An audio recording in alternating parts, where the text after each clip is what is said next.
last time on Curse of Strahd, the party stopped a few places, met a few people. Especially Escher. After a little jaunt to the black market, the party decided to, Zarim put out some feelers in regards to trying to find a benefactor in Escher, or at least pretending to. Escher being Irina's newfound friend. Now, it seems that Escher has some ideas of his own. He seems to be fairly influential, fairly rich, and he came to meet Zareen right here. Unfortunately, it seems that he's not quite the nice man that Irina thinks he is. He wishes for the party to assassinate their companion and friend, Basun Thunderheart, who they've just managed to heal from his deadly wound. Him and Urgal had a bit of a wrestling competition last session as well, in which they were thrown about and had a lot of fun. Now Basun has certainly received his the power back in his hips. I think that's the phrase. Anyways, Escher seems to, maybe not completely trust the party, but especially after he overheard you speaking about him and your plans for him, with the gold bar that he bugged, basically. But for now, the party seems to be on neutral terms. With that, gentlemen, we are back to you at the Grey Company's base, discussing what to do next.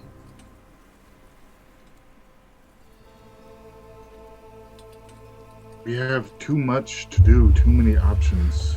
I don't know how to pick what we're supposed to go next. First off, where are those gold bars? I believe we put them in the bag of holding. Okay. Before you. Perfect. Armigen does some quick math.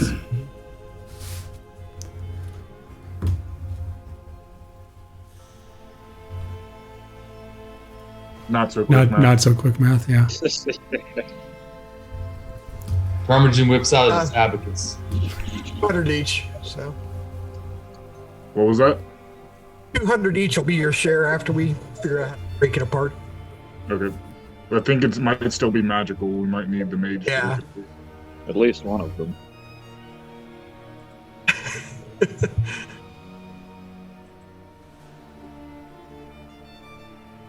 Over at Onorim, and I go dig into the bag of holding.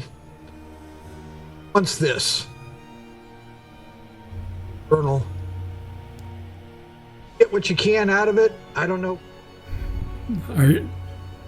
Avoid giving it to him. Tarmagen, are you using your Third word. macro thing? Because we're only catching, every third word or so. Probably my gain. Hang on. There we go. Is that better? Yeah. Sorry, my gain was screwed up. I just hand him the book and say, hey, I don't know if we can avoid giving this to him. Can you get what you can out of it tonight? Yeah, but I can certainly give it a bit of a read. Anything would be awesome. If you can't, you can't. Don't worry about it. It's no worse than we're off now anyway. All right, well, I'll get on it. Is there anything else you needed of me? Get some rest while you can. That's what I'm going to do. Look at Zareen. You need rest. I agree. I rubbed my swollen jaw silently. I just laugh. You're interesting. All right. Gentlemen, I'm going to bed. Zareen? I'll see you in the morning. We have a lot to do early.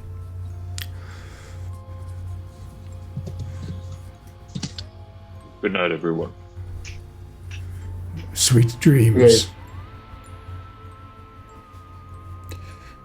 DM and Arm's going to go back to his room. He's going to take the 5 minutes to cast Comprehend Languages, and I'm going to open up the Strahd diary and see if I can find anything interesting. Like, Onorim, I'd like a wisdom saving throw.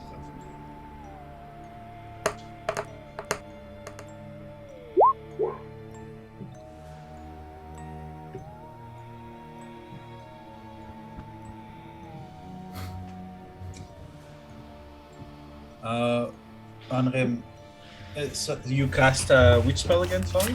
Comprehend Languages. Comprehend languages, just making sure. There's another one called tongues.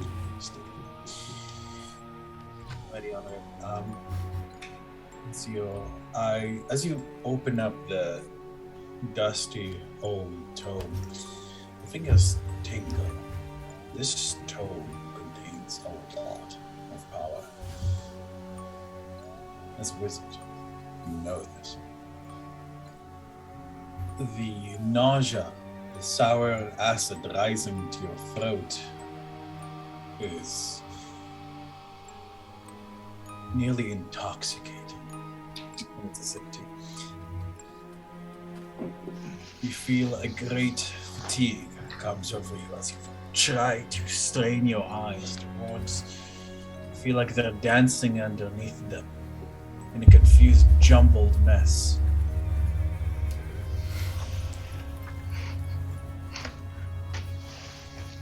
The evil radiating from this book tastes like sweet and sour rot on your tongue. Where exactly do you open? Beginning, middle, end. We're kind of crunch for time, so I will go near the end.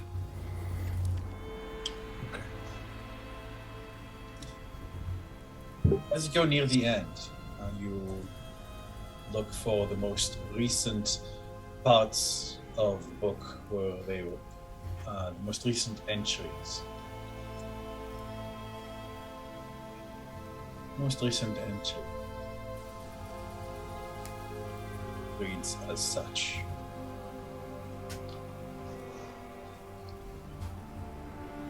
Once again, I am tortured.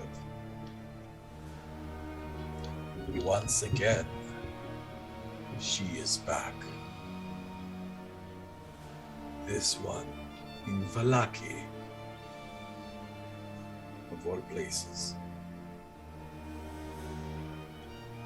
I can feel her soul resonating with my own, crying out to me, come for me.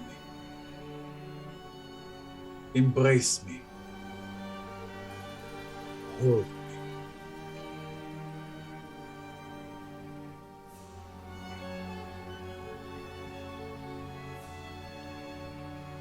I can feel the call, yet I resist. Every other time, everything I've done was for naught. The cruel fates that sealed me here snatch her from my grip in the last moment.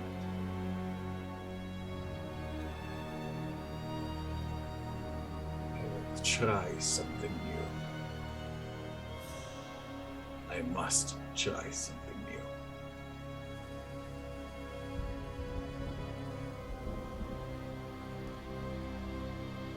If I have to tear the skies themselves, if I have to become a greater monster than anyone ever thought I could, whatever needs to be done, do it.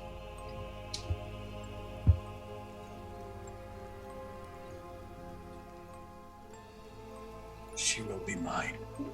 She will be mine. She will be mine. She will be mine. That is the last entry in the journal.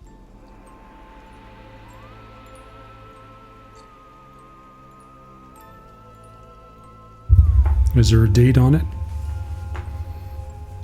See. So I'm just needing some quick maths.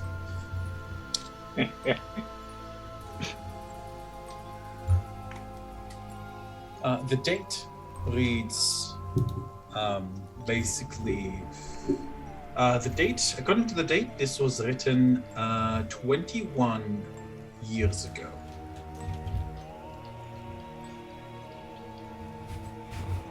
All right. Do I have time to read anything else? You do. You could try to open the journal to a previous century, if you wish. Excuse me. I'd like to look for something around the date of the wedding. The date of the wedding. Where everything went sideways.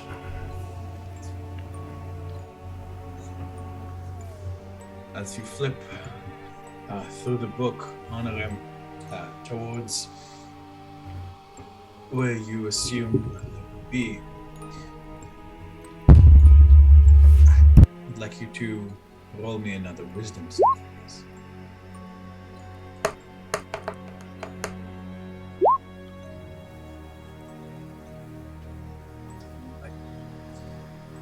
You swallow down your bile and keep reading. You taste ash in your mouth, and you blink tears from your eyes. Not those of sadness, but those of terrible discomfort. You brace yourself and keep reading.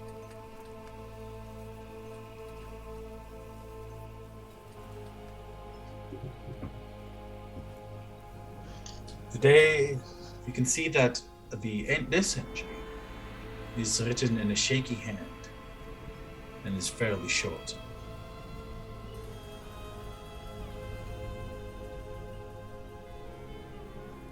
What have I done? She's dead. Sergei is dead. Father is dead. Everyone is dead. And I have become a monster.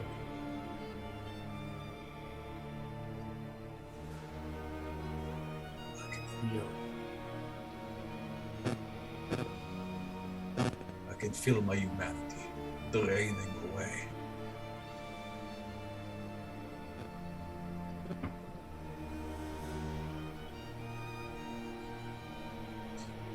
This won't stop me.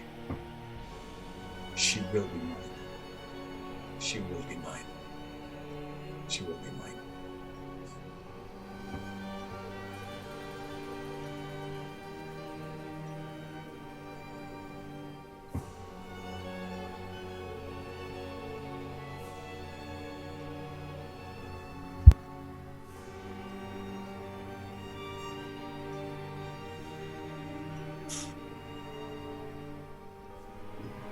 Is there any other entry you would like to read on?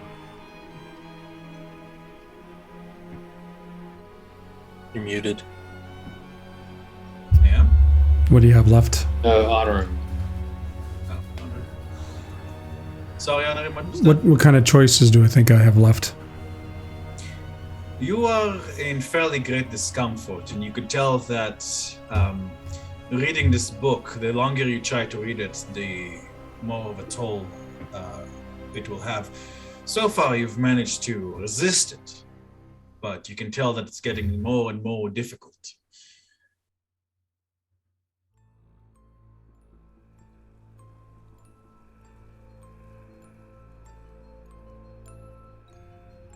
However, it is up to Onorim if he wants to continue reading.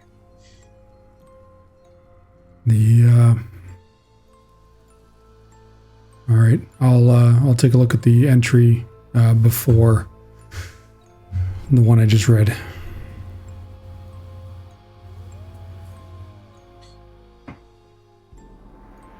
The entry before the one you just read seems to be written a week before that one.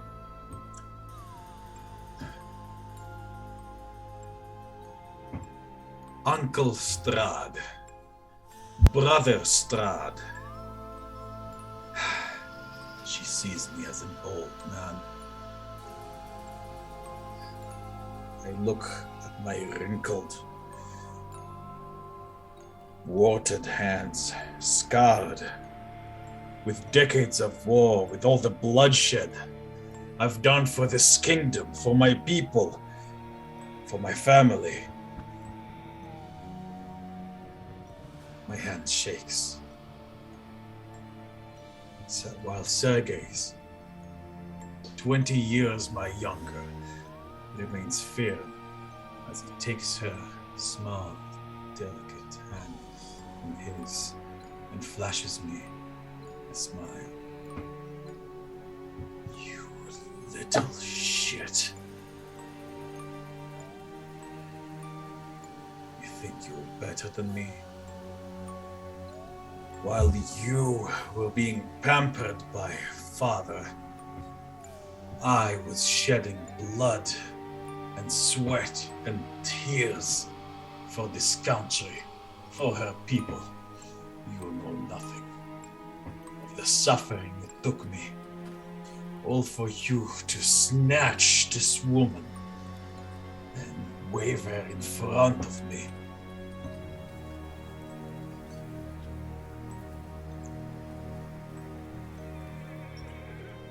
To rub the salt in the wound, you asked me to be your man of honor. I can see the disgust in her eyes when she looks at me. There's pity in it.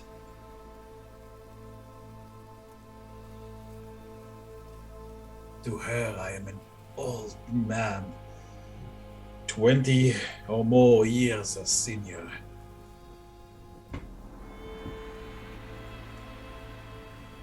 Damn the gods.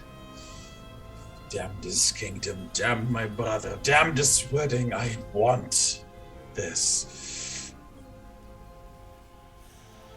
I'll do anything.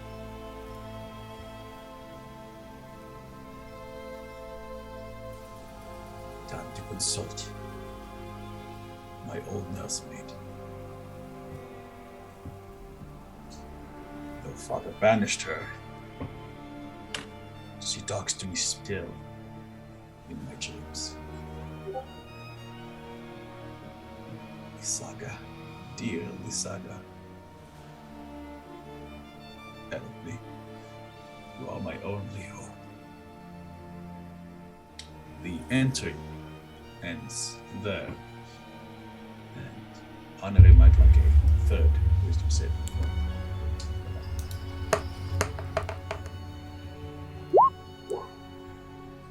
With that, I am going to burn 1 point of inspiration. Alright. Been saving that. Onorim, you feel familiar fatigue begin to overcome you.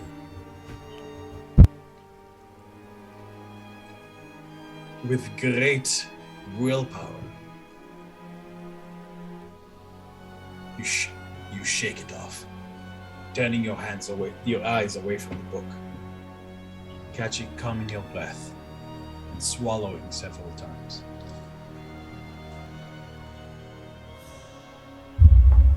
After a few minutes, you begin to feel better. Your nausea is still there. With that, I will put the tome on the table and then trying to go to sleep.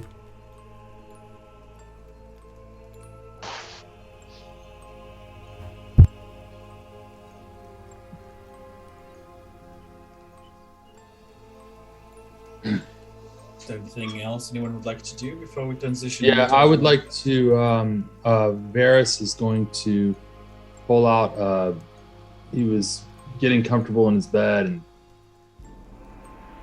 he's kind of getting ready for bed. And he checked his pockets, and he found a ring that he had totally forgotten about. And he is going to stare at it deeply for a little while and try to become one with this ring of radiant resistance. Okay. The ring is, as you observe the ring, Varys, you note several details about it. It is made of bone, as far as you can tell. It seems to have a strange series of lines going through it, almost invoking the image of teeth being ground together. You slip it on your finger and concentrate. You are now attuned to the ring of radiant resistance. Close my eyes and fall asleep. Anyone else? Lying down. Yep, just going to bed for the night. All right. Get it out. With that, gentlemen, as you begin your night's list, I'd like you to roll me your wisdom saving throws. This is Barovia's dark magicals. Onorim, you are making this check with disadvantage. I thought the guards said they were okay. Liars. If we have one level of exhaustion and it's a disadvantage on ability checks, that doesn't count as a saving No, throw. it doesn't count.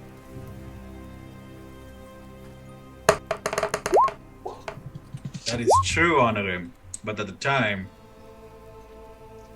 maybe there's something different right now. Fuck. Alrighty, Onorim, that passes. Zorine, that passes. Urgel, that passes. Tamajin, that passes. Oh, thank God. And I guess Fisk, you have Thorn Storm. I have it. Okay, and then Ours Fisk. There is. Excuse me.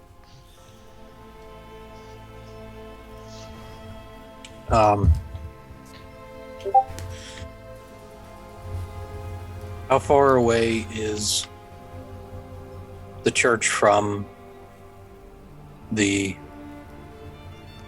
headquarters, from the Great Company place? I don't think it's too far. Let me check on the town map. I mean, I could probably cut the time down pretty quickly. Yeah, it's really not too far. You could probably make it within 15 minutes if you ran. Well, if I teleport with the shadows between buildings. That would be pretty quick, probably. Okay. Probably like 5 minutes or so. Okay. So I've made 2 rolls so far. First one, 22. The second one, 23, I think. I'm going to take up everything that I've made so far and put it in a bag and make a trip to the church and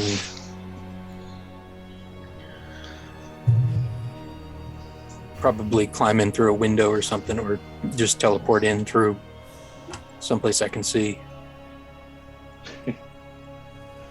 And I'm going to drop the bag in the main kitchen area if there's nobody there. And I'm going to cut a small piece of my hair and tie it to the bag like a little tuft, and then make my way back to the headquarters. You can hear gentle snoring from the direction of the church. It definitely seems like it's currently sleeping, and you, thanks to your shadow teleportation powers, managed to do so with no issue. And I'm gonna head back to my room and crawl into my little box and go to bed. Say, Fisk, what's your passive perception?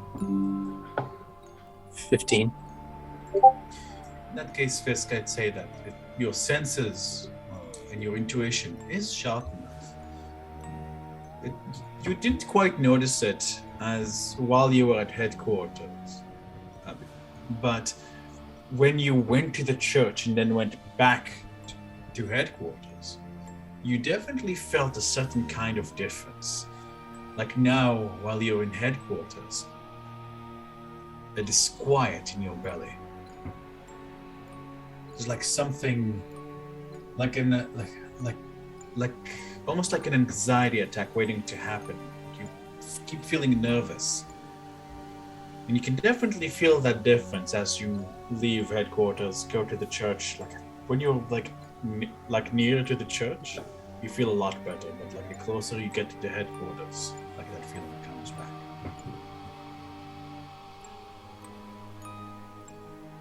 Does it feel like there's like a clear line where it just kicks in, or is it gradual? Gradual. It's almost, it's very hard to notice. Really, it's because you went into the church itself and then back out. All right. Yeah, I'm still gonna crawl into bed, but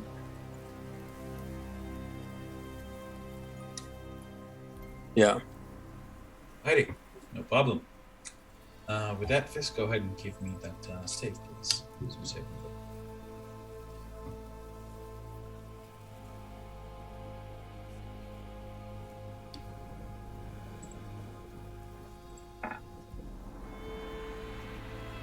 Excellent.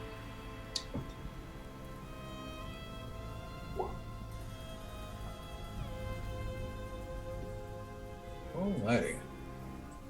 With that, a long rest will end. You guys wake up in the morning feeling much fresher than the day before. You guys can smell a little bit of breakfast cooking. You guys can hear the sound of your guardsmen arriving in for the day. Taking care of your horses. Arguing.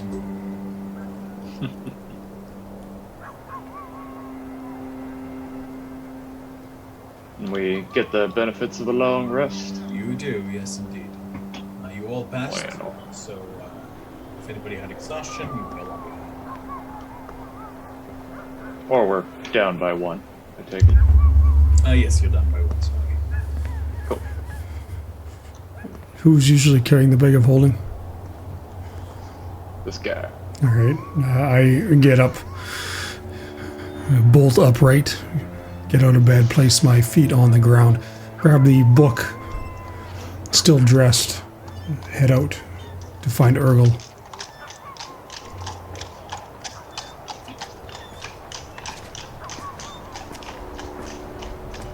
Heading down to his room. Urgel, are you up? Yeah, only one second.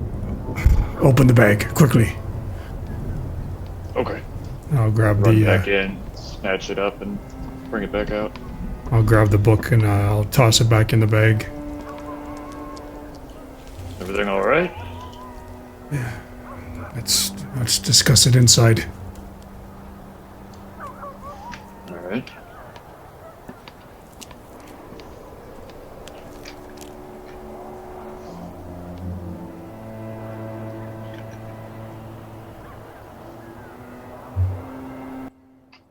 wait till everybody shows up.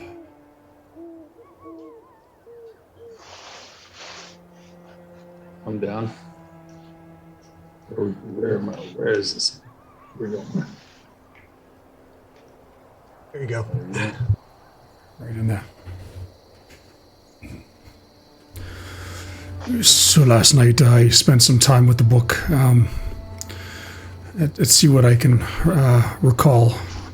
Uncle Strahd, Brother Strahd, she sees me as an old man. I look at the wrinkled, watered hands, scarred with decades of war, with all the bloodshed that I've done for this kingdom, for my people, for my family. My hand shakes, while Sergei's 20 years my younger, flashed me a smile as he takes her hand. You little shit, you think you're better than me? While you were being pampered, I was shedding blood and sweat and tears for this country, for her people. You know nothing of the suffering that took me, all for you to snatch this woman and wave her in front of me, to rub the salt in the wound. You asked me to be your man of honor. I can see the disgust in her eyes as she looks at me, pity in it. To her, I am an old man, 20 years or more her senior, I think. Senior, yes. Damn the gods, damn the kingdom, damn my brother. Damn this winning. I want this. I will do anything. Time to consult my old nursemaid, Lysaga. Though Father banished her, she talks to me still in my dreams. Lysaga, dear Lysaga, help me. You are my only hope. That was about a week before the wedding. The only thing that was written after the wedding. What have I done? She is dead, Sergei is dead, Father is dead, everyone is dead, and I have become a monster. I can feel my humanity draining from me. This won't stop me, she will be mine. She will be mine. And he might have said it a couple more times. Then the last entry, dated roughly 21 years ago, I'm guessing it was around the birth of Irina. But once again, she is back, this one in Wallachia of all places. I resist the call. Cruel fates that seal him here. Her snatches her at the last moment. I will try something new. And that was basically all I could get through before I was overcome. And now it's Baba Lysaga. Didn't those hags at the windmill mention her when we were looking for the hut? She's in her walking heard her name hut. a few times already. Yeah, we've heard her name already a few times. That's right. Forgotten. So, he killed his brother? Sounds like he killed everyone. Doesn't surprise me. Jesus. They made some unholy deal with Lysaga.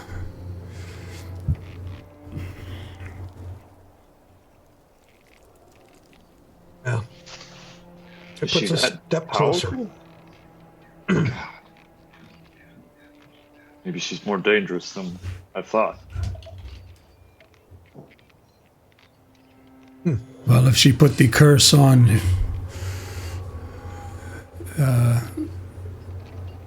Strahd's mother,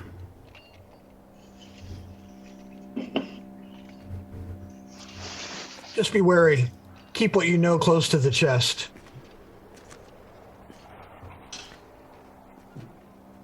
Particularly when talking to Strahd. Let's add her to our list.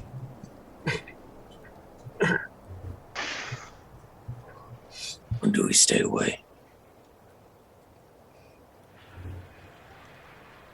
I'm sure Barovia will tell us what we're going to do.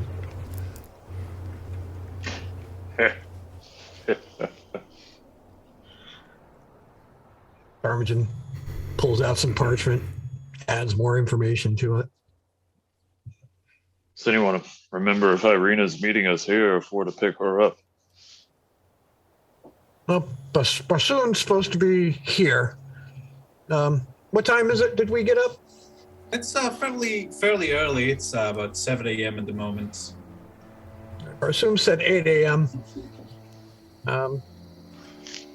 Bassoon, so... You said we smelled breakfast cooking. If it's none of us cooking, then who is cooking? The guards, probably. Let's go, Who let take them into the advantage. house? They have keys. It's okay. So they have keys. It's okay. Out of game, is there a spot in this house with like a bathroom, washroom, water supply? Like a water on the new closet? map, yeah. On the new map, I think so. Everybody I has don't a need to go bathroom. there just for flavor. Every time we come near the keep, I'm gonna go make sure that like I'm washed and cleaned, so I don't look super haggard, homeless lady. Go powder your nose. We get covered in shit so often in this campaign. Yeah. So On that note, Termigen's he's like, all right, everybody, let's see your clothes, all the fancy shit I bought you. Let's break them out, clean them up. We're gonna need them to look good. We'll put them in the bag of holding where they're safe. We're not gonna. I always look good. Yes, but you have to look fancy and proper too. Ah, fine. No. did we ever go pick up the dress they were supposed to be making for Zareen? We'll do that. Oh, actually, no, we have not. No? Okay. Sound corrected. So just for fun, DM, can I, given the background for Zareen, can I get a general feel for if they're actually looking fancy or if this is a bunch of murdered hobos that tried to put on a wig? Well, I mean, I would like to aid in making us look more presentable, is what I'm getting at. Sure. Let me see. I would say this will be just a general charisma check. So go ahead.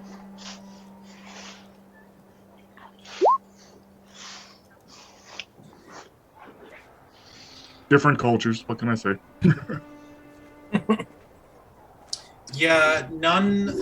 Honestly, like maybe Onorim and Fisk are, svelte enough to pass, but like your fashion sense is kind of oriented around, thin limbs, straight, sharp faces, and just kind of very delicate and effortless. While Velaki fashions and human and, everyone else like orcish and tabaxi bodies, not so much. Good enough. Just hoping we didn't trying to look presentable when we go see Strahd whenever we do. So just trying to do what I can to help. But y'all are on your own. You mean I couldn't pass for a noble in Drow culture? Probably not. Unacceptable. Yeah. Did I notice about difference? The size of two of us sitting on top of each other. So. What's that, Fisk? Did I notice a difference when Onorim? Like I've now that I've noticed that distinct difference in feeling, I would have kept a very close eye on it to try and catch it again. Did I notice anything change when Onorim put the book in the bag? Yes. The feeling receded somewhat, though not completely. Oh. Okay.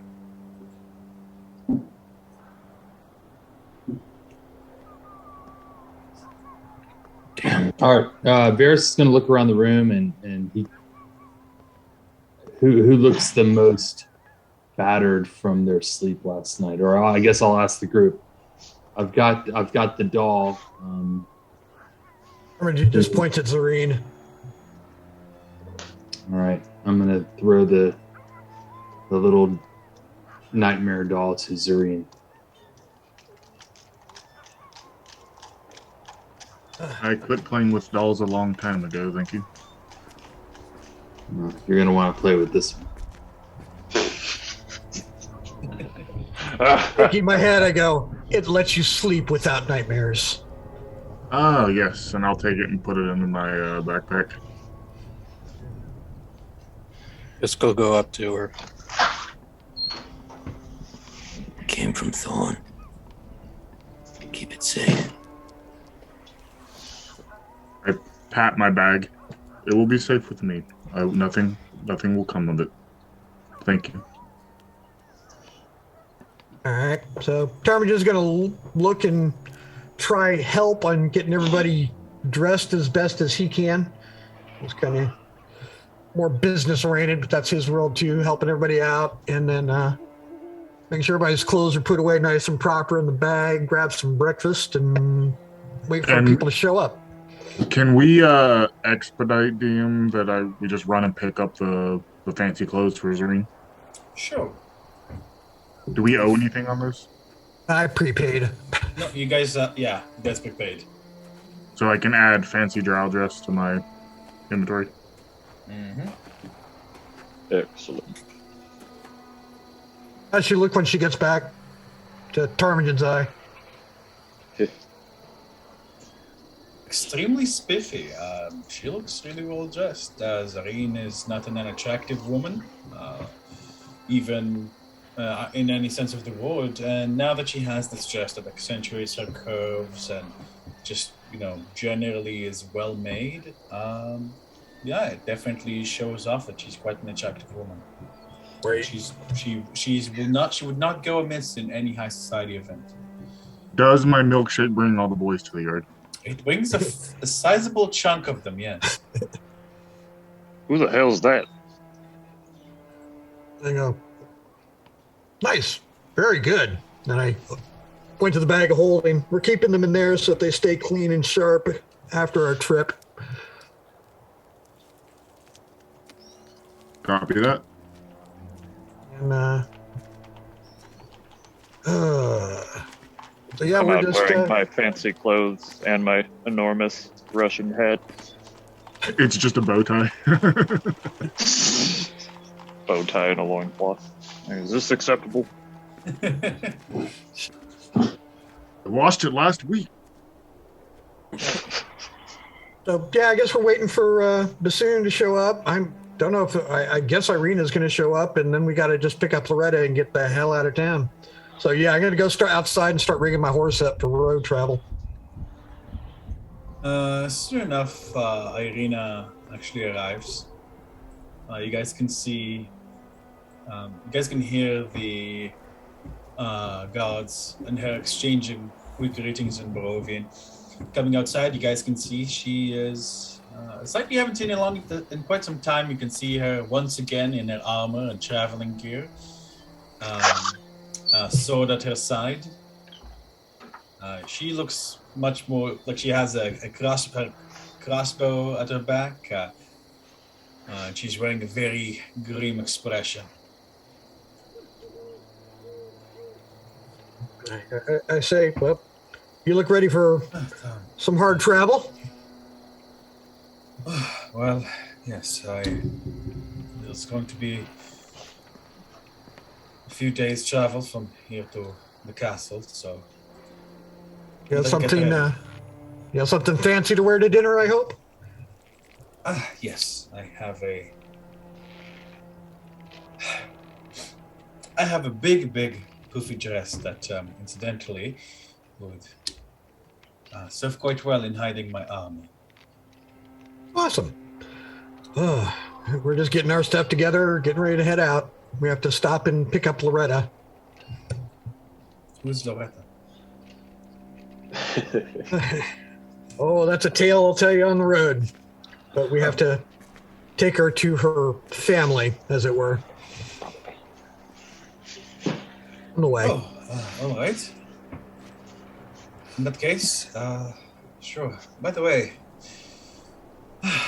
is everyone ready? I'm finding myself extremely nervous. I never thought I'd be traveling to the place that I've always wanted to avoid. Come lumbering out of the house. I miss this outfit. Suits you much better. She turns with a smile to Orgel. And I've missed it as well. I didn't think I would, but I did. Which I feel much more safe. Hello, Lady Zareen. Good morning. Good morning. Fisk. She gives the guys big smiles. You can see the seriousness in her eye. But she is cheered up to see you all again together. I go up to her and I give her the cat headbutt on the side of her leg. She gives you a side hug. Oh, God, I missed you.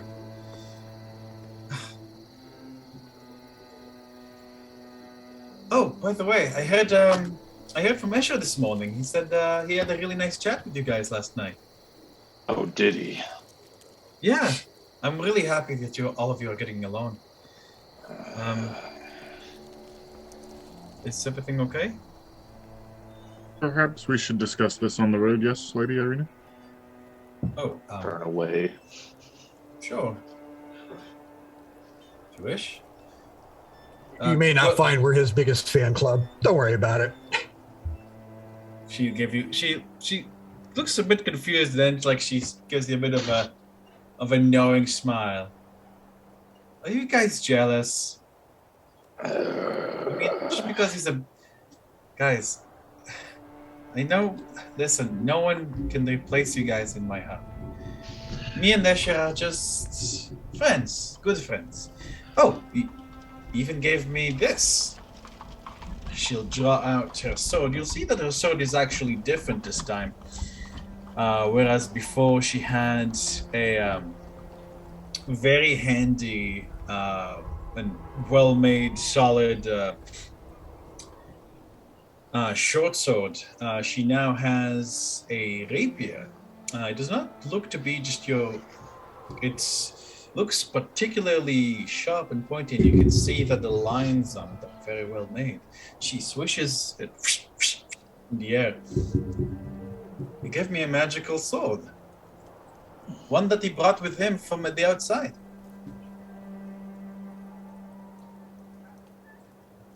Onorim, you want to identify its properties, maybe?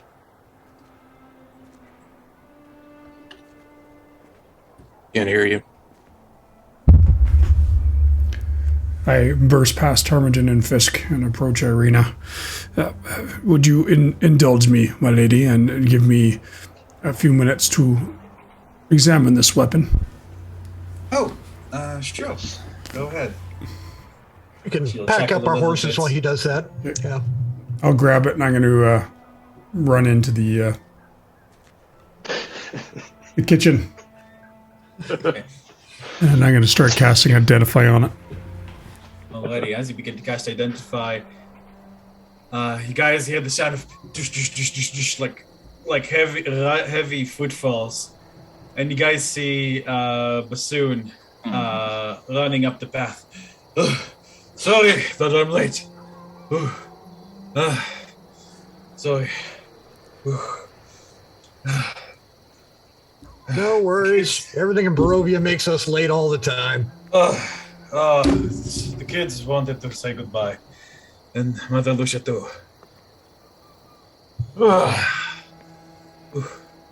So we all ran all the way here because we're going right back there immediately. I have to go pick up Lauretta. What the hell? I could have had more time to eat breakfast. Oh, this is some... Oh. Fine. Kids will be happy to see you. You know it. Yes, I know, but it's awkward going back after you said goodbye. You know what I mean? Oh, well, fine. You wanted to pick the Lauretta kid, right?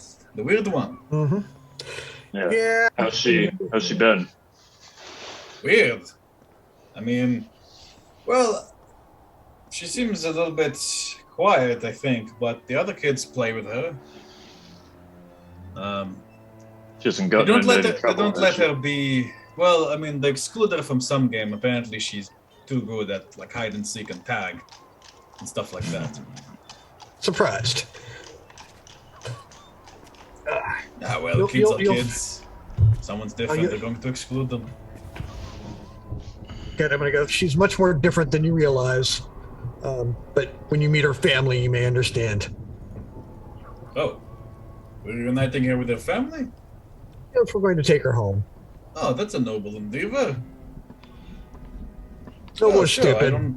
No problem with it. Right.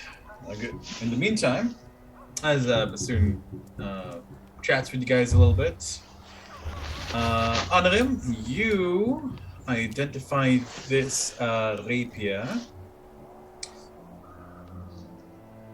Open Irina. sheet.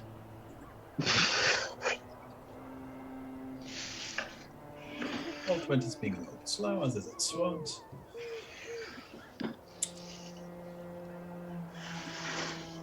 This is called the Starlight Rapier. This is a +1 magical rapier. The user can. It gives the user a little bit of dark vision. And basically, they see as if under the effect of, as if there was starlight outside. In addition, the rapier. The rapier allows one to cast Bless once per long rest. All right, that's it. There's no divination, no curses on it, nothing like that. As far as you know, it's Identify doesn't really pick up on curses, but usually you know that curses tend to become, obvious, like upon use, and also difficult to take away from the person who is under the curse. This doesn't seem to be the case here, as far as you can tell. Of course, there could be some hidden aspect that you're not detecting, but this is what your Identify is telling you. It's a little 15 foot of dark vision, +1 rapier, and +1 spring rest.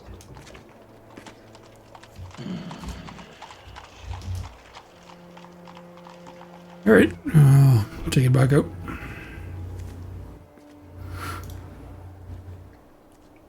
Very nice weapon, Arena. Thanks. I was really honored when he gave it to me. I didn't think that he'd, give up a reminder of his homelands, but I think he really cares for me. I'm sure that once you guys got to know him a little bit better, like him, he's really funny. Soon exchanges a look with the rest of you, like you can tell that you guys are like. Irina sort of notices it too and kind of goes quiet. Well, let's hit the shall road. we get going? She says a little bit awkwardly.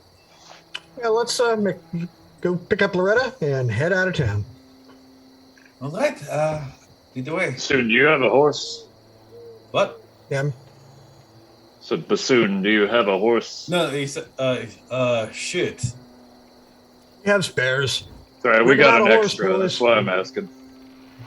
Oh, thanks. He says. We might need a extra large one. I point out, I go, no, last time I saw you with the horse, I think I need to point out, the horse goes under, not on top. Listen, I was just testing a little bit. I was a little bit excited. But I'll take your advice to heart. Alrighty. Bisco will quietly go over to Ptarmigan and say, "We need to go get our darts.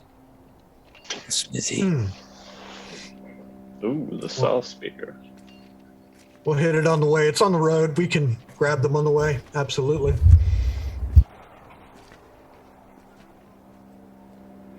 I guess the church is furthest, so let's go there first and then grab them on the way out of town. Mount up. Yep. So we're gonna. You guys mount up and depart for the church.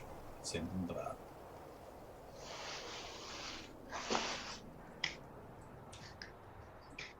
You guys are riding through the streets.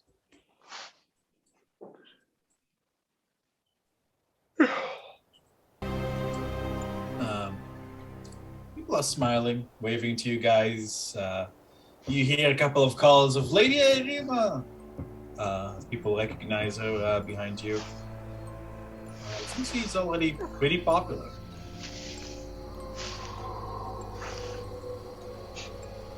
And she arrives. As you guys approach the church, you guys can also hear like the distant sound of hammers. from outside the wall. And I'll move you to the church. I'm just going to make sure that it's working properly.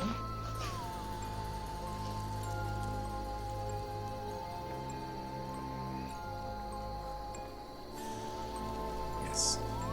Okay. And I'm moving you guys to the new map now.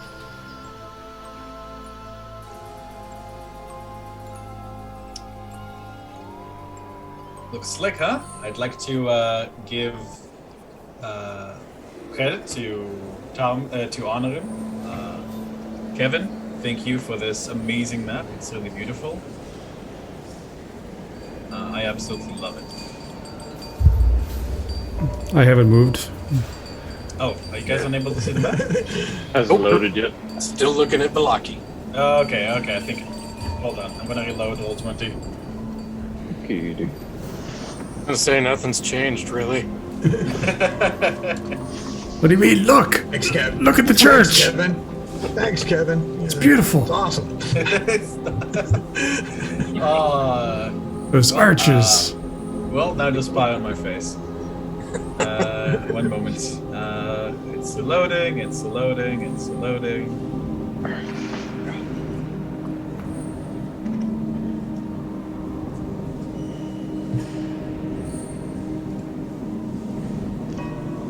Does everyone have a cat?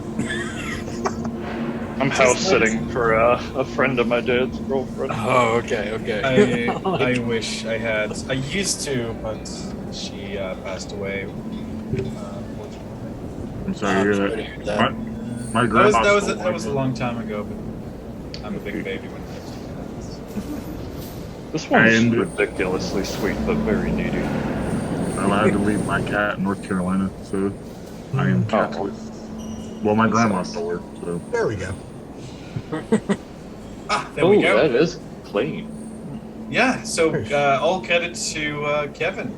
Onorim, thank you so much. It is absolutely gorgeous. I absolutely love it. You guys can see, as you guys enter the church of Saint Andral, you guys can see Mother Lucia reading some sort of note. She's smiling. You can see a little bit of tears in her eyes. And as you guys enter, she hastily puts it away in her pocket and wipes her eyes.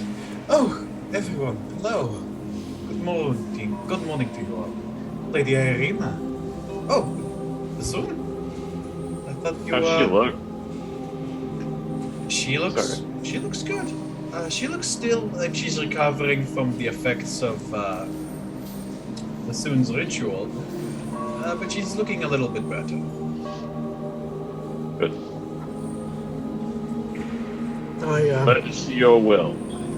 Glad to see you all too. It's well, I'm only well because of all of you.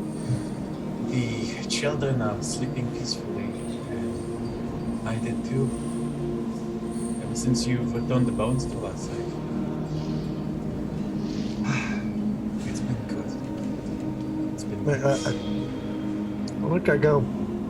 Everything okay? I saw you reading something. Oh, it's nothing. I just received a letter from Milivoy. He wrote to me. So steps forward. Oh, how's the boy doing? No way.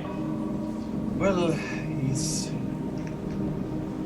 still with him, Lysa, and Octavio. He's traveling with Lysa now. She's helping him train. It is apparently quite difficult. Very Hard painful. road he walks. Apparently, Octavio has something else to do, but at the moment, I'm glad that he's still alive and he's still my boy. He sends his regards to all of you, and but soon he sends you a punch. He said. Hold still, Bassoon. I run up and punch him in the arm. Bring it! Ah! Ah, you don't have to bring it quite so hard, you little bastard. He says that. Ptarmigan reaches down into his pouch and he goes, yeah. Pulls out the wizard's heart and goes, I tried to figure out, but I couldn't use it. I hand it back to her and I go, what does it take for one to use it? Who can use it?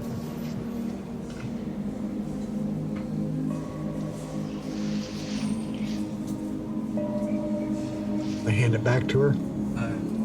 Well, it is difficult to say. The heart, in its essence, was meant to support life and to resist darkness. Someone who follows the light more than I do, obviously. And I just kind of smile. Well, if I understand the legend, the heart was not made by one such person. It is not necessary to follow the light to be a good person. I'd say that any of you could use it. But those of you who can use restorations would probably benefit from it the most. I'll remember that. But for now, it's time. We need to pick up Lauretta. She's going home. Her real home. She nods grimly. I understand. I was hoping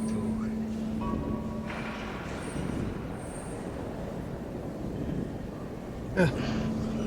You see an expression, Lucia's expression change. And she looks down at the heart in her hand. You don't think it could? Maybe it could. If it undid your curse was so. Perhaps it could similarly resist other such dark powers. You said it takes age out of you, right? It does, yes, but I am already an old man. I've already had a long life. I'm the youngest of all of us, I think. I kind of put my hand on her, holding the heart to her, and I go, no. Lauretta is what she is. Let her go home.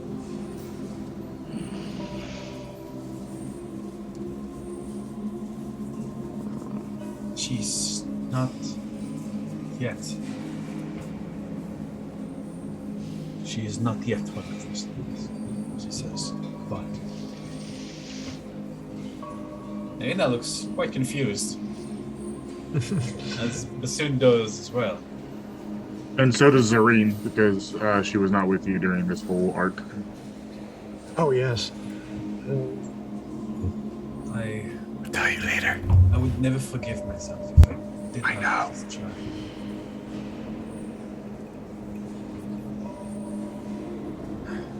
I'm inclined to agree with you, Mother. So, if I may interject, this heart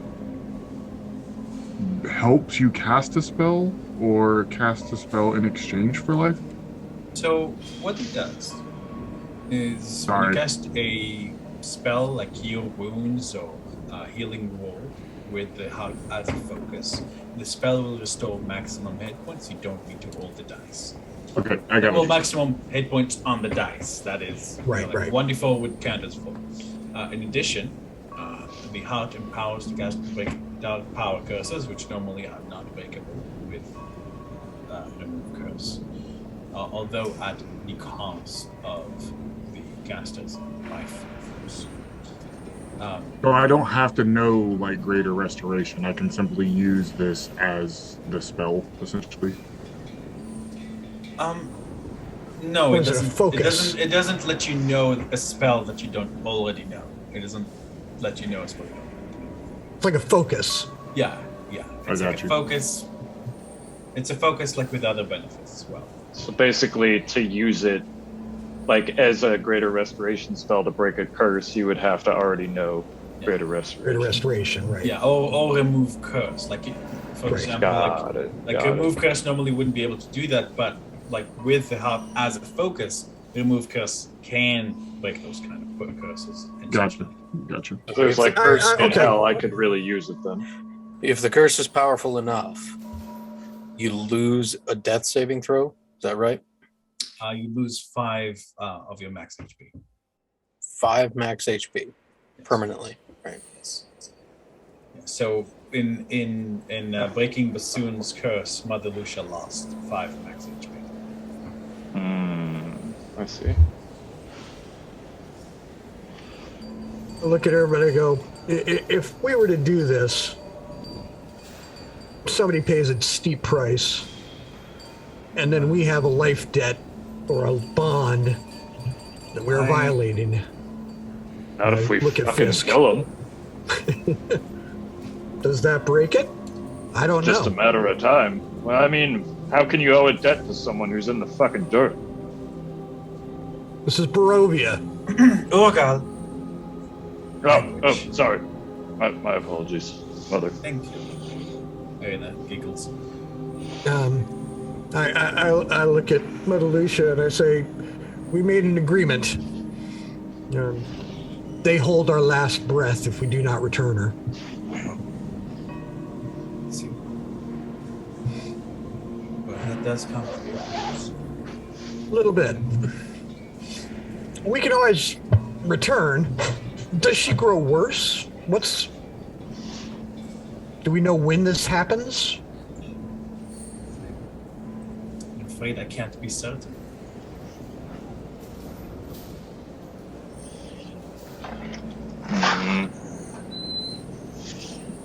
Turn the girl.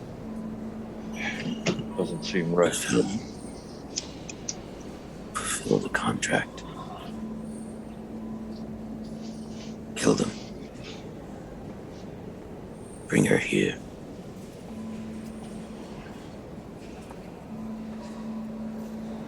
You're talking my language. We'll buy the time we can. Agreed. I look at Mother Lucia, I say, you have to trust me to try anyway. No, if I understand, you wish to take her with you, attack, and then bring her back? At some point, we have to deal with them anyway. They prey upon our children. Yeah, exactly. Fisk is going to close his eyes and reach out to the spear. What does it know of hags?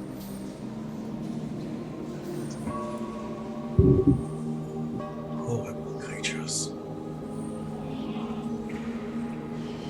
They are cunning, wise, and nearly impossible to kill. When they feel their death is near, they escape and haunt your nightmares until you take your life yourself. If you are going hag hunting, find a way to prevent their escape. Unless you kill them all, the leader of the coven can bring the rest back.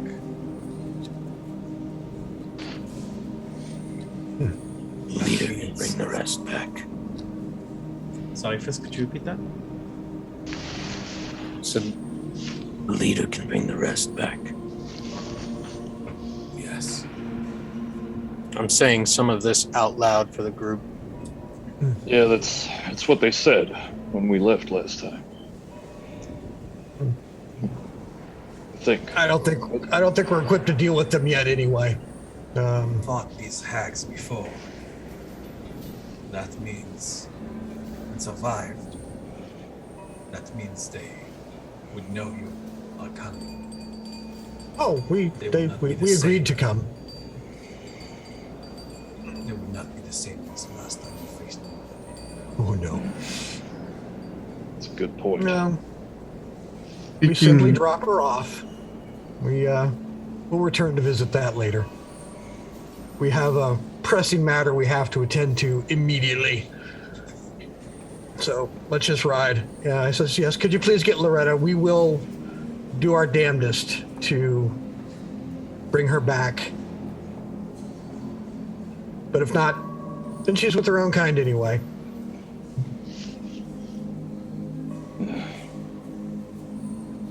Yeah. Look at Urgle and I go, there's a lot of things that suck about Barovia. So I'll make this choice, and you can blame me if it goes wrong. I'm not asking you to risk your own lives in exchange for ours. Oh, we would. We just have to put it in balance with everything else. I'm sure you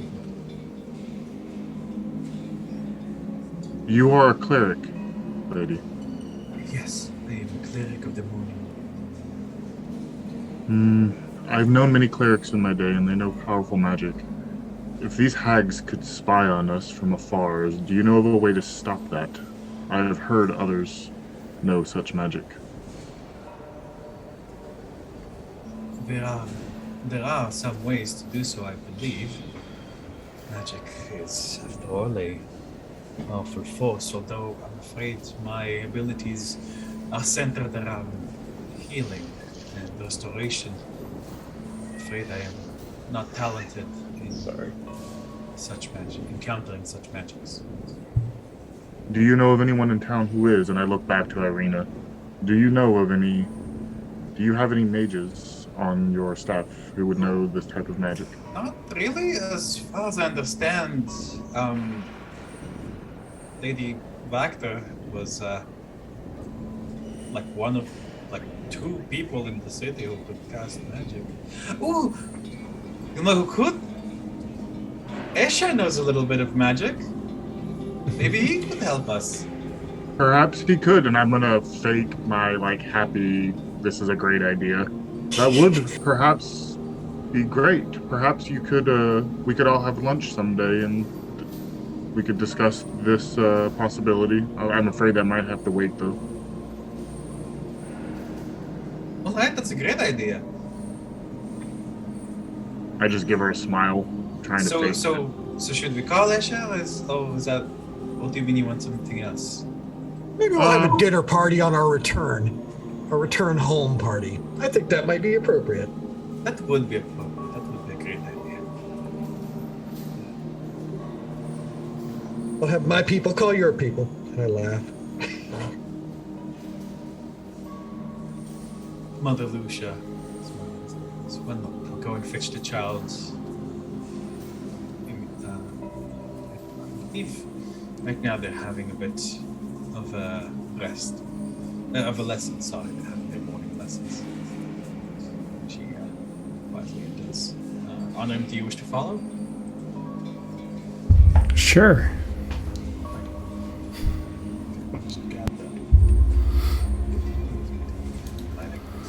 Mother Lucia says, Lauretta! Here you are. Lauretta. These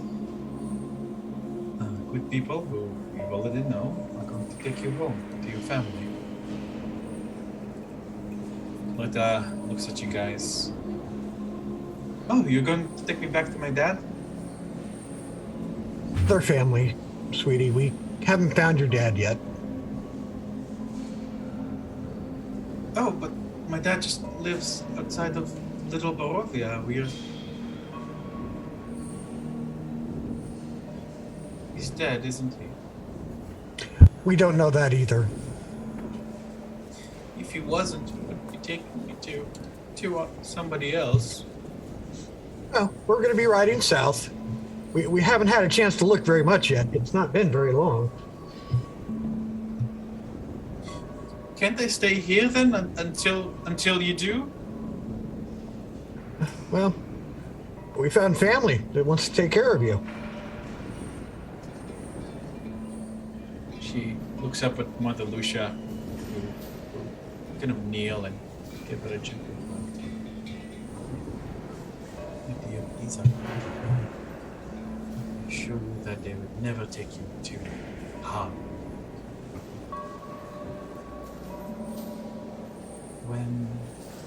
as soon as they find out the situation with your father, she glances to Ptarmigan, they'll come and take you to him. Yes? She looks at Ptarmigan. I look down and I says, I promise you the Grey Company will help you and continue to help you. There. And these are all heroes, just like from the stories. You remember how they saved you, right? Mm-hmm. Well, not really, because I was sleeping, but I was told about it later.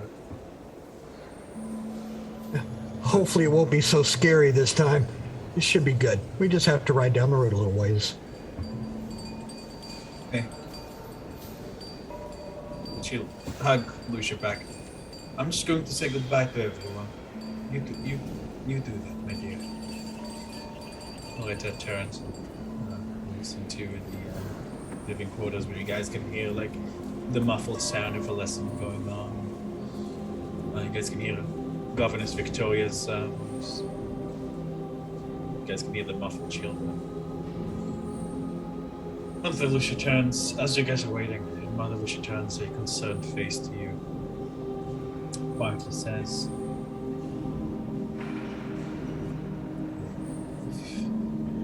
she's not going to be happy once she realizes where you're taking her. Oh, I have some words with her family to be had.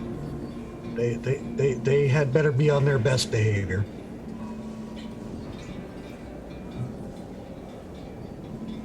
Trust me.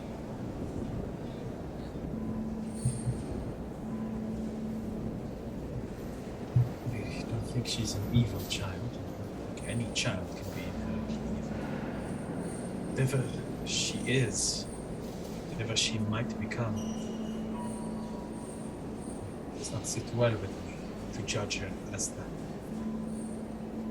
If I were to judge her for it, I would have killed her already. I am... Mother Lucia flinches a Cool. little bit. Says, everything acts according to its nature, but as nature, it's not always what we think it is. I'll hold out hope, no matter what. He nods and gives you a smile. I'm sure you Look at will. Melloboy, and I smile. That's true, exactly. That's exactly what I had in mind.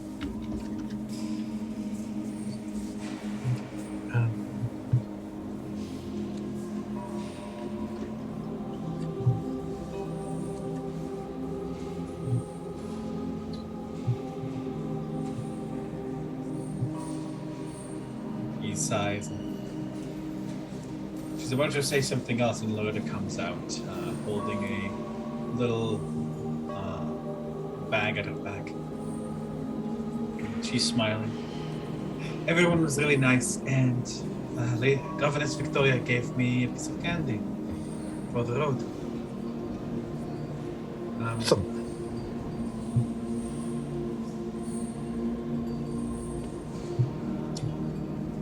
I'm ready to go. I hold out my hand and says, well, come on, little adventurous. She'll hold yours and gives you and beam at you. Get her out, and we'll heading out. And on the way by, tell Mother Lucia, wish us luck.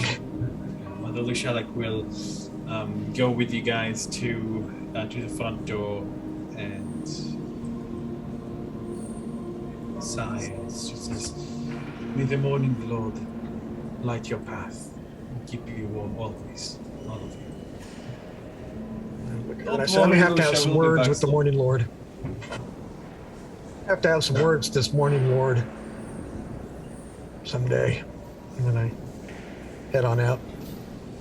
Alrighty, as you guys get on your horses and exit the church, you guys can see Mother Lucia looking back at you guys, looking out at you guys. As you guys are getting further and further away. Who has Lauretta on their horse? I do. I'm going to keep her with me. Alrighty, Bassoon will ride the horse you guys lent him. Irina has her own horse. Where would you guys like to go next? We're just picking up Fisk's darts and then leaving. You want to get that cool-looking spear he was working on? Can't imagine he finished it in one night. I don't know. Guy seems like he works pretty hard. Didn't he say he was working on it then, and it would be ready that true. night? If it's ready, yeah, I'll go in. I bet he could do a week's worth of work in one day. He needs to go talk to that lady in that shop that takes 3 days to make a fucking bracelet. It's a magical bracelet. They don't just fucking grow on trees, man. Do you know how long it takes to make like uncommon items with just like smithing rules? Way longer than that, bro. Go back inside, Matilda. Alrighty, so you guys are going to be smithing, right? Yeah. Yes, and just for metagame reasons, as we're going, I'm gonna fall back and ask Onorim what's up with the girl and why are we having to. I've watched the episode, so I know. But I'm just gonna ask you what's going on with this girl and why we're bringing her back. Yeah, I'll fill you in on what you heard. This is kind of Fisk's and Ptarmigan's deal for the deal they made. I suppose it's better to get her out of the city anyways.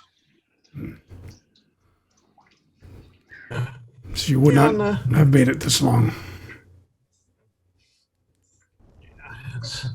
It sucks, but it is what it is.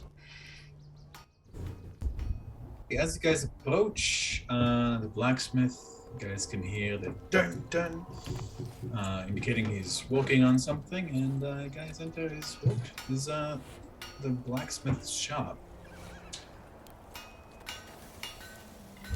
Firstall seems to be completely absorbed in his work. Hey, old man! What kind of nonsense you working on now? Firstall glances over his shoulder. Oh, it's you, you big double. You nods the rest of you as well. So, haven't got a chance to try it out yet, but real soon.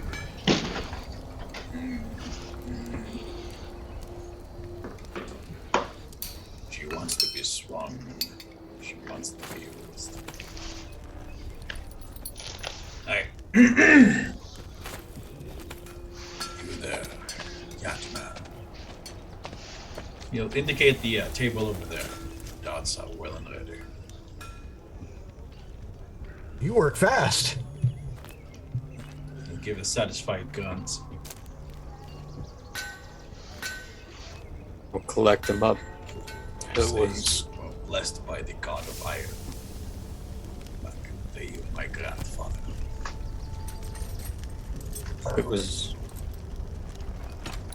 Was it 20? It was 20 silver darts, right? I believe so.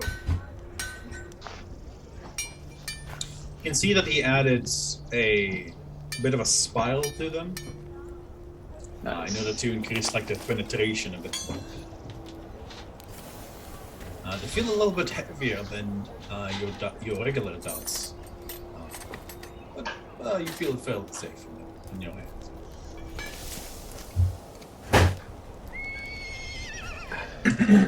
Now, remind me, Ptarmigan, did you also got a weapon commission, didn't you? Well, he said he was working on something. I asked him about it, and I wasn't sure what he was doing. He called it the saw spear. I'm just kind of seeing what he's working on. Ah, yes. You'll see, actually, on that table, next to the darts as well. Ooh, where's my art for this? on the PS4. Ah, yes, indeed.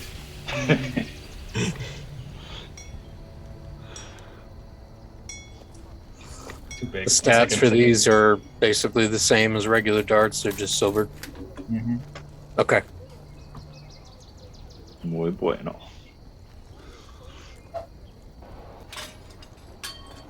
Yeah, so you'll see what looks to be another strange weapon.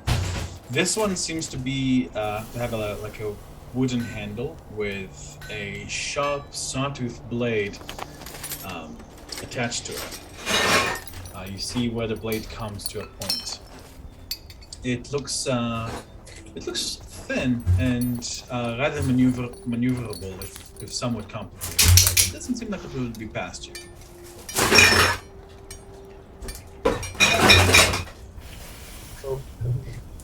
This is a very unusual looking weapon. A lot of creativity in that. May I? And I go to pick it up, but don't do it without permission. Go ahead. I nod at him and I pick it up and inspect it closely. And see if I can figure out how this thing works. Here's in Quest Channel what it looks like. Oh, yeah, you can see that there's tree saw. You can see that it has a mechanic in its handle, and as you squeeze it, the blade snaps forward, extending its reach.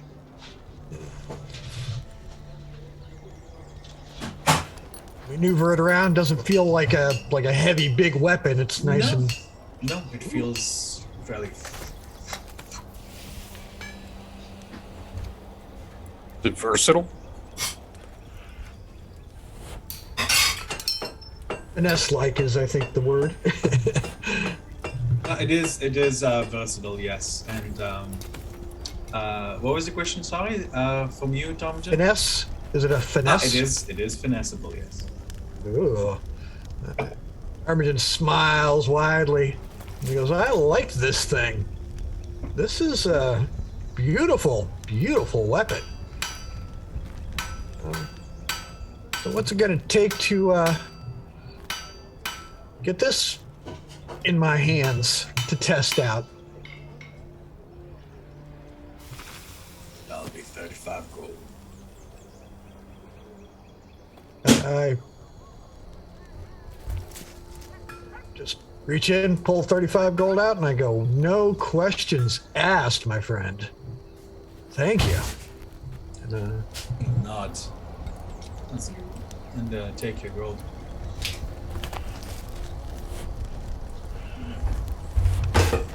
Let me know how she works out for you.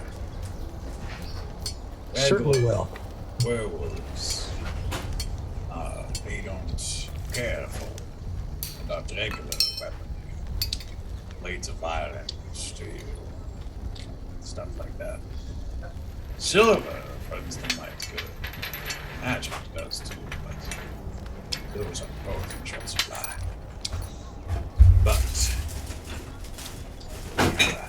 serrated weapon, well, they might not be able to kill them, but it hurts them mighty fierce. I kind of pull my cloak back, showing the silver rapier there, and I go, a little of both won't hurt then. I smile at him. Smile back. If you ever get the silver for it, come back and I'll silver it for you. Nice. I'll tell you what, I might have you take care of our weapons when we come to town every time. For a little fee, of course. One must treat their tools well, and I have a feeling you are the best person for that. Ain't no one better. Thank you, sir. So yeah, I got me a thing. I like it. Alrighty. So I'm gonna post like the way it works in Quest Channel. So in its folded form, this weapon is 1d8 slashing, In its in its extended form, also known as its trick form, it is 1d6 slashing, but has reach. It is a finesse weapon, and it weighs 4 pounds. Nice. So go ahead and add that to your inventory there. Thank you. Figure out the combat stuff for it later. And you'll go back to work. Boys, got anything else you need from me? Well, if we live for the next few days, I'm sure we will. With that, I head out. Thank you, sir. Love you all. See you soon. You guys exit this movie. Right. With that, you emerge back into the cold Velaki air. A light snowfall has begun. Where would you guys like to go next? We ready to get out of here? Ravenloft is where we're going next. Well, the road anyway. We'll see what we encounter on the road. See a wild smile on Bassoon's face. Vengeance. Soon enough. Before we go, what is... If we could find a spell that would keep the scrying eyes off of us, for a little bit of time anyway, what would that be worth if we could find that spell at Mafalda's, or Matilda's, whatever her name is? Mafalda, yeah. You got it right. We're right there. We can stop in and you can check. I really am not even bothered going to go in. My equipment doesn't cost nearly as much as yours. I'd be happy to pay for it. Yeah, we can. That is something important for everybody. That comes out of the Grey Company's money. Oh, really? It could even come out of my wallet. I don't care. Perhaps we could use those magic gold bars to pay for this and get rid of them while we can. That's probably a good idea. That was Very my good thoughts, idea. yes. This is why you're smarter than me. Only by... Actually, we have the same modifier. Hey, well, we'll head there So then. where was the party headed now? Madame Last Mafalda's. place we saw the hags. Yep. Pit stop by Madame Mafalda's. Oh, Madame Mafalda's? Okay. In the interest of time, I'll say, we don't need to move to the map, because I know that you guys want to do something pretty short. Madame Mafalda is writing in her book.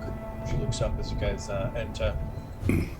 Gentlemen, how can I help you today? Abjuration. Where do you keep the scrolls? Keep the rest of my scrolls. Which one in particular are you looking for? Non-detection, please.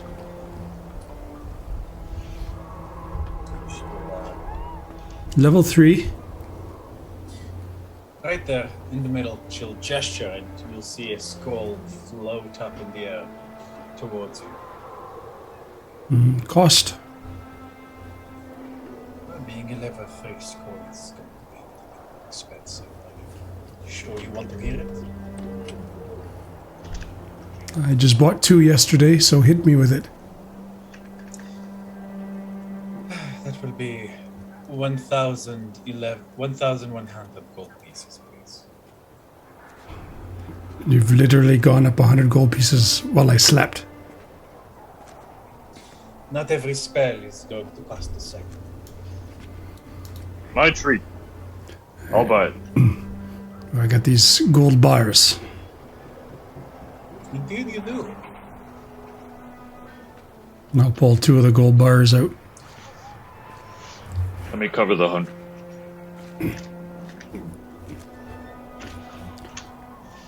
Plunk them on the table. Just see, she'll adjust her glasses and tap them. You see her brow furrow. Well, I was going to test if these were actually just painted lead.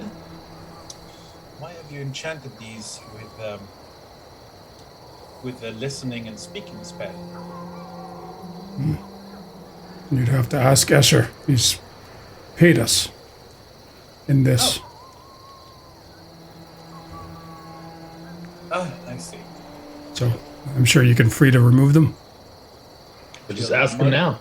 She'll mutter a short incantation and tap the gold bar. You guys hear a soft chime emanating, and she'll move her hand over them and they disappear. Well, thank you very much.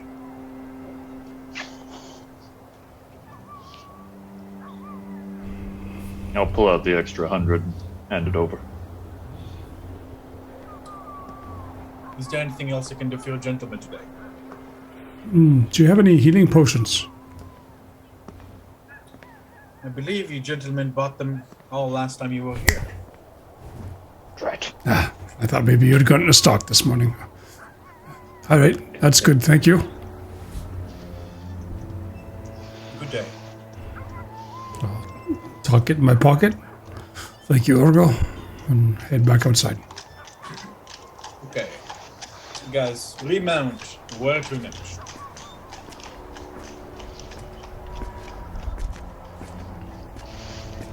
East. I think we're heading out. Yeah.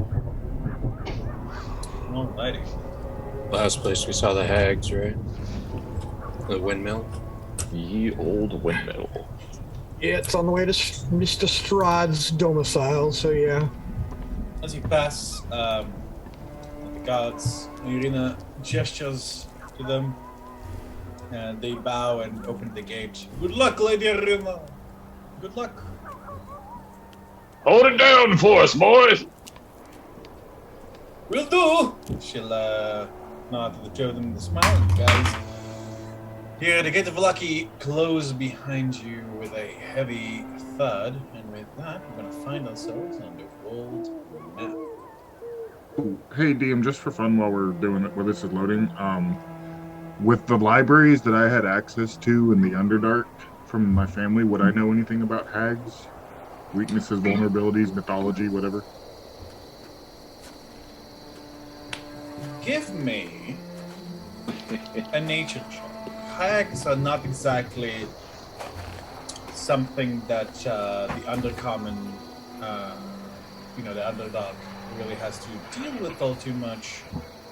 Right, but in the they might have libraries, some. maybe. Yeah, so I'm saying, go ahead and give me that check. I'm gonna guide myself too while I'm thinking about it. Sure. Alright, give me that 1d4. Well, it seems that there were some texts regarding hags, specifically discussing their viability as trading partners. The viability is surprisingly high. You remember it being recommended. You remember the book describing hags as almost cunning as a drow. Although almost being the operative word here. You remember the book discussing how they tend to have access to fairly rare and interesting magical ingredients that they'll share only with those with the money or other materials willing to provide it. It's said that the book recommends against attempting to deal with them in a drow-like manner unless you're bringing a fairly large army or some way to prevent them from escaping. The book also recommends that if you are going this route, to make sure that you kill all of them. Otherwise, they'll be back and torment your nightmares. So I'm just gonna go over all this as word so everyone knows. Unfortunately, in terms of weaknesses, stuff like that, just can't recall at the moment. Fair enough. Thank you. Alrighty, let me just see what time it is. You guys woke up and I believe it was 3 p.m. Today is Monday. Monday, and we'll call it 11 a.m. by the time you leave.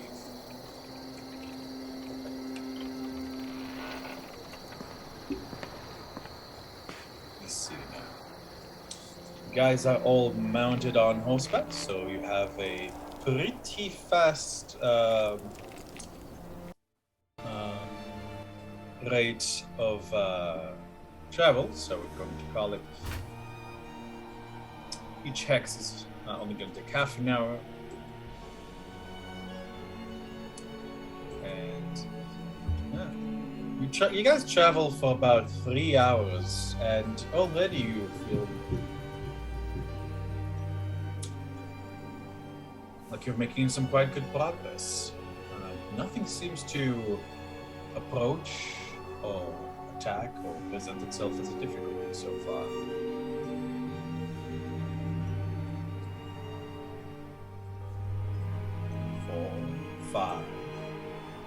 5 hours pass. It's about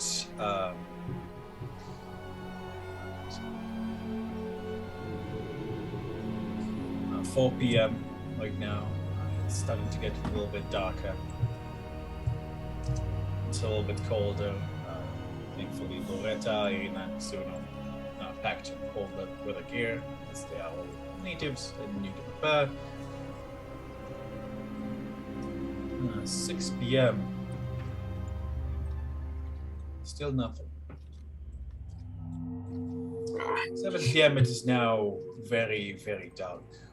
Tarmagen, you feel Lauretta clinging to you from behind. Say, yeah, it's probably time to camp. It seems the road has been cleared for us. We'll see how well that holds up. I look for a nice wide spot in the road, or edge of the road for us to make camp. It's like in the crook of the hills. This is a perfectly nice spot, protected from the snow and the force of the winds. In fact, it is snowing. It is not like terribly cold. It's like it feels like, even though just yesterday it felt like minus 15. Right now it feels like -2, of course, even though it's nighttime. So, man, I'm going to need to get used to riding horses again. My ass has he looks at Lauretta and then like a bad person. Like it does after every time you pass out after the bar, I imagine. Shut up! There's a little kid right there. Irina jostles you on the shoulder, Orgal, with a smiling expression, and says, "Well, I'm going to echo bassoon here. It's been a while since I rode the horse for so long. I think our animals are getting tired too, so we all can appreciate the rest. I suppose me and Lauretta will share a tent, and you boys will handle yourselves. Let's get the campfire going. Eat something." I'll set up a tiny hut. Fisk is going to start doing the rounds. As he does, he's going to speak to the spear. Keep watch. We go to hags. Be ready. Sharp. Always.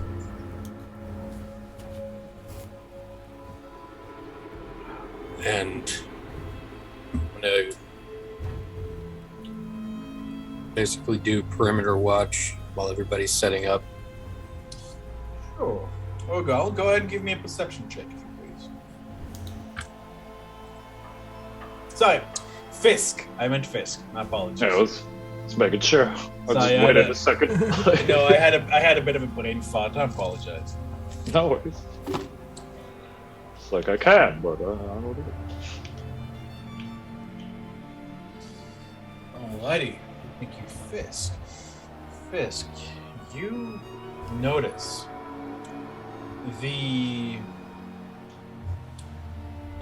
you're kind of like going a little bit away from the group, and you notice something strange, like the snow. Like, you didn't quite notice this before because you were more focused on riding, but it seems that as you're taking the perimeter check, you can sort of realize that the snow is moving away from you. As you approach one of the trees, you can see some of the snow clearing off of its leaves. Just me personally? Well, you're the one doing the rounds. Snow is going away from me. Yes.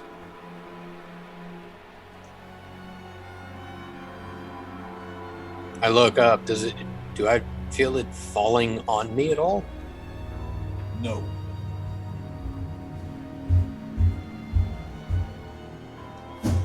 This was not the case in Breaky. In Breaky, you were cold, and the snow went on you just fine.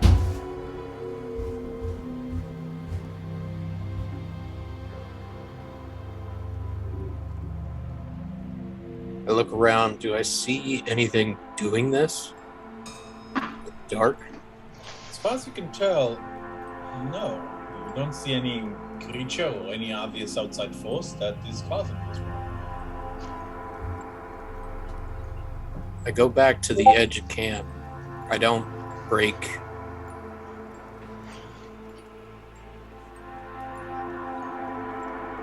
I don't break the light or cross into the light. I stay in the darkness and I just kind of sit and watch the group, the camp. Is the snow doing the same thing to them? Yes. As you're watching, and you can see that even though the snow is falling fairly heavily now at the edge of the road, it is not really falling anywhere around you guys except from the road you came from. The road ahead of you, however, is nice and clear. Your camp itself is very free of snow.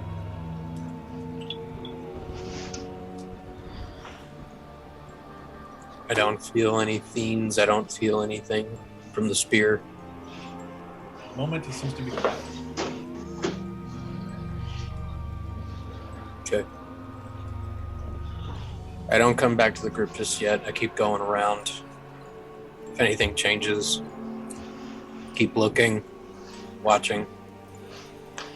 Maybe about an hour and a half, 2 hours of this, and then I come back to the group. During this time, the group everybody prepares their tents and gets a campfire going. Lauretta is sitting next to Irina. They occasionally chat a little bit in Barovian. Bassoon has taken out his weapon and is sharpening it. It seems to be a particularly large greatsword. Did you get that from our friend? The smithy? Aye, Verstal. Good man. Would have made a really good orc. Except he's too fucking No! He's too darn curmudgeonly.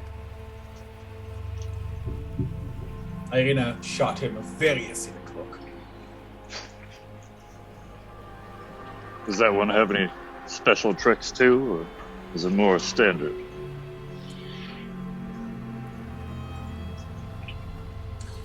think it's just more standard. I just asked him to make it really big. Nice. Somehow fitting.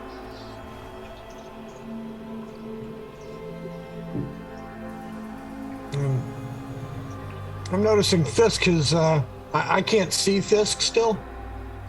Fisk is, I believe, like taking some pretty large look at this thing. He would have stayed in complete darkness. No, you would not see it. It is dark, very, very dark in now. All right, I'm gonna get up and kind of go. Did Fisk say anything to anybody? Good question, Fisk. Before I left for the rounds? No, at this point he would have assumed that, like, everybody knows that he just kind of does that. Well, seeing that he's not back, I'm gonna go see where our friend is, and I'm just gonna start making a circle around the camp myself.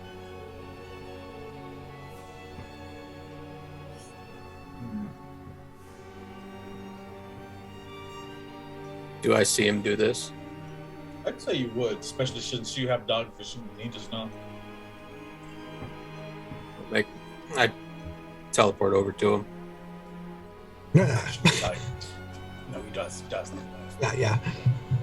You suddenly see Fisk appearing out of darkness. Everything okay? You can come back. Weather is strange. I'll look around, see what I see. Yeah, you see the same. Now that he's directed like your attention to the weather, you now also notice this same strange phenomena that he noticed too. Point to the road. Way back. Way forward. Someone knows we come. I'm somehow not surprised. Let's take what little good we can get out of this and enjoy the weather then. I suggest we rest. We have a big day tomorrow. And gonna pat him on the shoulder as I walk back to camp and cozy up, make sure Loretta is taken care of, and crash myself after eating. Irina is currently singing what sounds like a Barovian lullaby to Lauretta. She lulls her to sleep. Cool. Look at Zareen and Varys, and I say, since you guys can get the same rest in half the time, can you guys stand watch while the rest of us sleep? Good. Absolutely, but I'm not fly anywhere this time. Yes, please stay close. And I'll stay up with whoever is going to be on. Well, yeah, we'll do it that way. Then I'll turn in. As everyone's settling down, Fisk goes over to Zareen and very quietly says in Undercommon, "Does it understand me?" Just looks at you.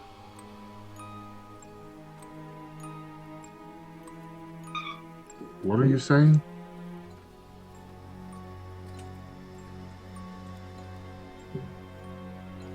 She's pretty.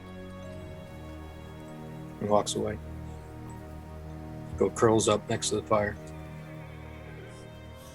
You said that in common? Undercommon.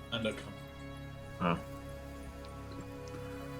Just stares after Fisk for a second and kind of shrugs and goes back to watching.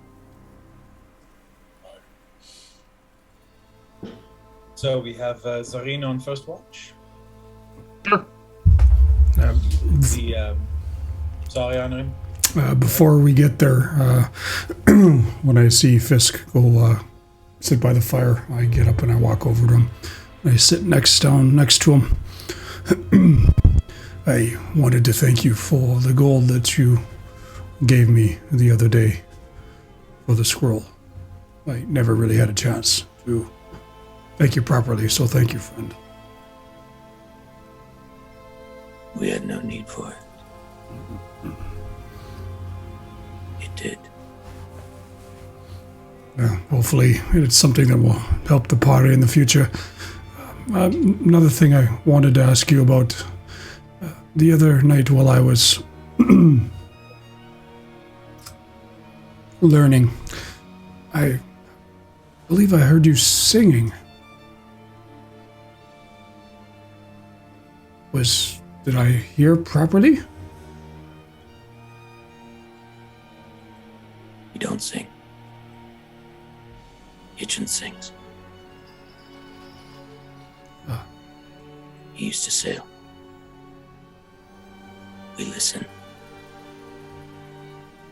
Makes us feel better.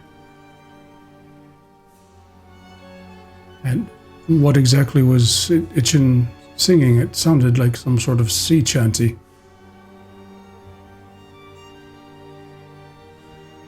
It's quite lovely, actually. We like it. We don't know where he heard it.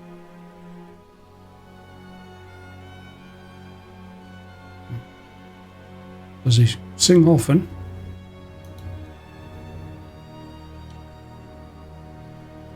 Sometimes.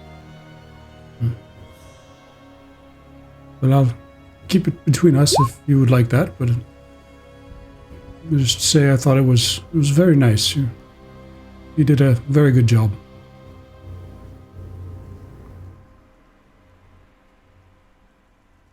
Just put my head down and start purring. Good. Close my eyes. Good night, Mr. Fisk. And I'll get up and I'll walk to my place underneath the dome and slide into my sleeping bag and slowly fall asleep.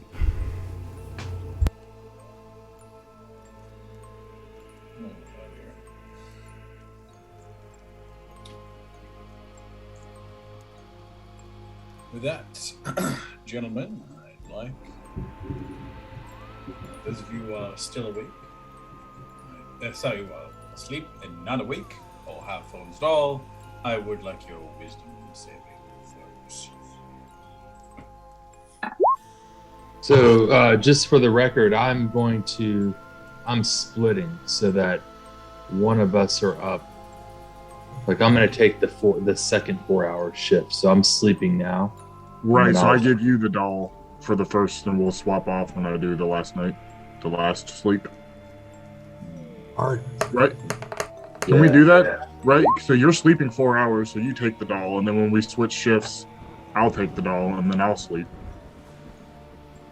I'm pretty sure we can do that. I don't. Yeah, if you're both sleeping for 4 hours each, then Well, that's a full rest. Yeah, if your long rest is 4 hours, then technically, yeah, you could do that. So I'm going to hand the doll back to Varys and say, I'll take the first watch tonight. So actually, before we do that, I'll say, well, why don't you take the doll and I will take first watch. Fair enough. Without not even questioning, just walks over to my cot and stretches up.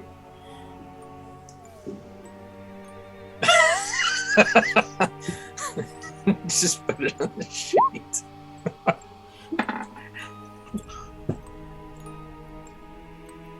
Okay. Resilience, yay. Tomajan, Yes. remember that at the moment you are making a wisdom save with disadvantage. Hold on. Roll it again. You're, Okay. alright, thank you. Is this no saving throw for me or advantage, DM, with the doll? No saving throw. You automatically pass. Let me just roll for Irina, Bassoon, and Lauretta.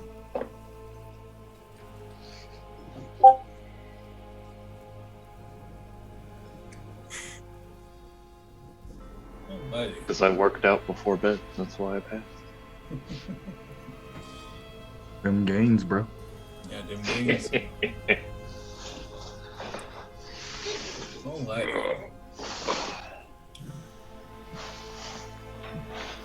Let me see. With that, gentlemen, let me see here. Okay.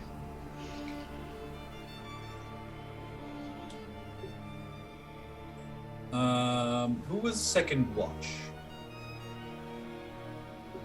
That's me. Second watch is Varys, wasn't it? Or did you We change switched it? No, I'm on first watch Oh, so okay. that Oh, okay. Irene can rest. Okay. So now I'm up. I'm gonna hand you the doll. Okay. Anything bothering us tonight? No, did anything bother you? No. You slept. Slept like a baby. Fantastic. Good luck. I'll go down. Lay down.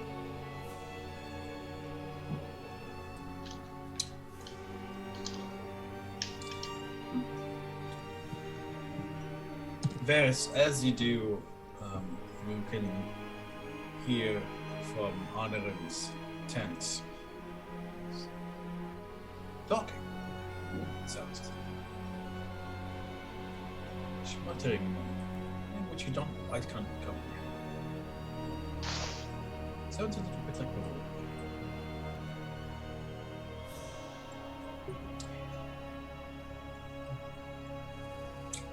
a Onorim. Feel yourself being shaken roughly awake.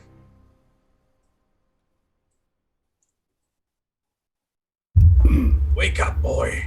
Wake up!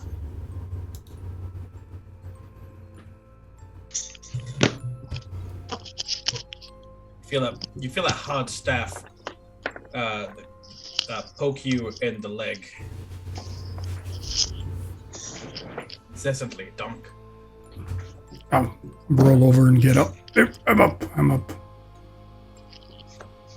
You see your mentor, Melchior, standing in front of you, looking impatient, as per usual.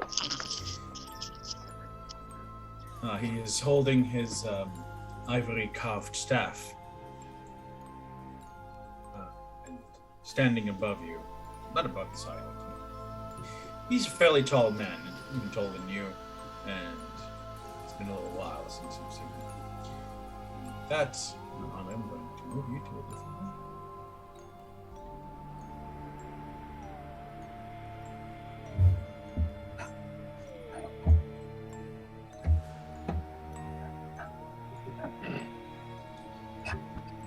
Melchior looks just as you remember him. Older, curmudgeonly, and more than a little bit annoyed with your habit of sleeping. I'm going to actually make the tokens better. It's easier to see. Hey, I'm sorry. I'm having a hard time hearing you, DM. I don't know if anybody else is, but... I'll move my mic a little bit closer. Is this better? Okay, that's much better. Thank you. Yeah. Okay. Thank you for letting me know. So, sorry, Master. I didn't mean to sleep in. Well, didn't mean isn't going to help us with those goddamn potions that you were supposed to get going. But you forgot that you're supposed to wake up at the crack of dawn to add a sprig of parsley to each of them. Otherwise, it's going to take twice as long to brew them. Well, I had the ingredients ready, but I got so tired. Sorry, I'll get right on it. I don't want to hear excuses. Forget about the potions for now. Come with me, boy. You'll clap your hands together and have made a great discovery. Come with me.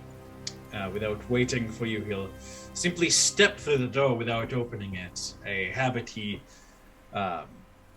is fond of doing because you are not capable of such a thing in his mage tower.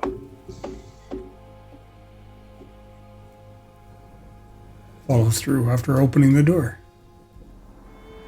Yeah. Like a nub. Melchior will lead you. You and Melchior will descend the tower into the second floor. Oh, where did you go?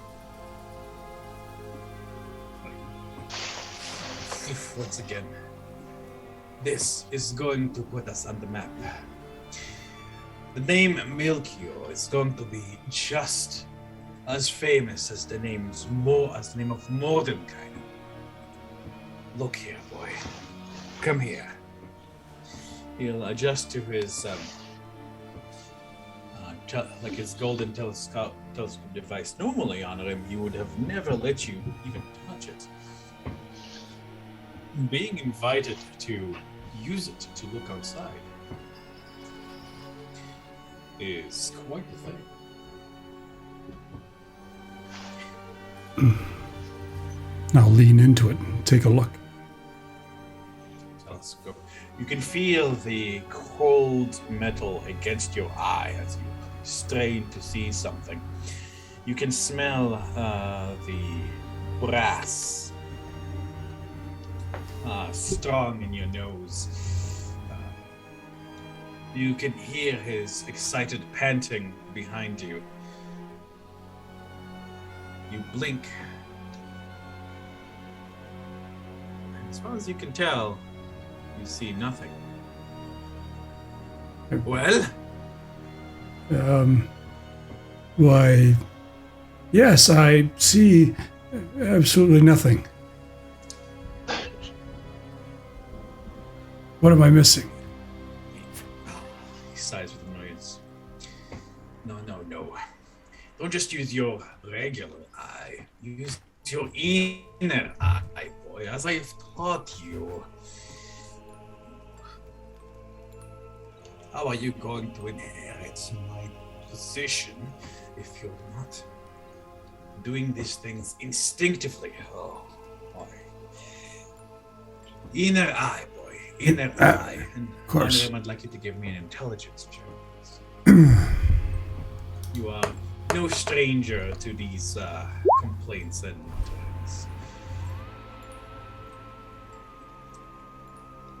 that's a save. What is your check for an intelligence? So you rolled a 11 plus, what would it be? 8. Oh, plus 5.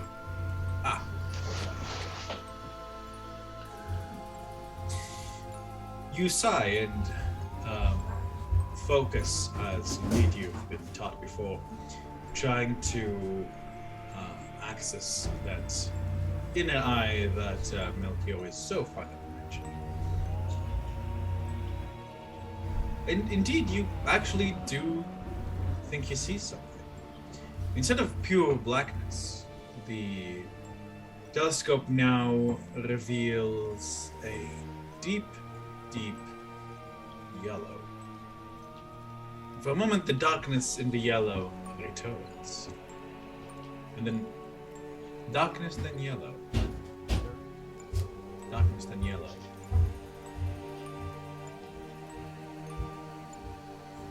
Onorim, you realize you're looking into a great yellow eye.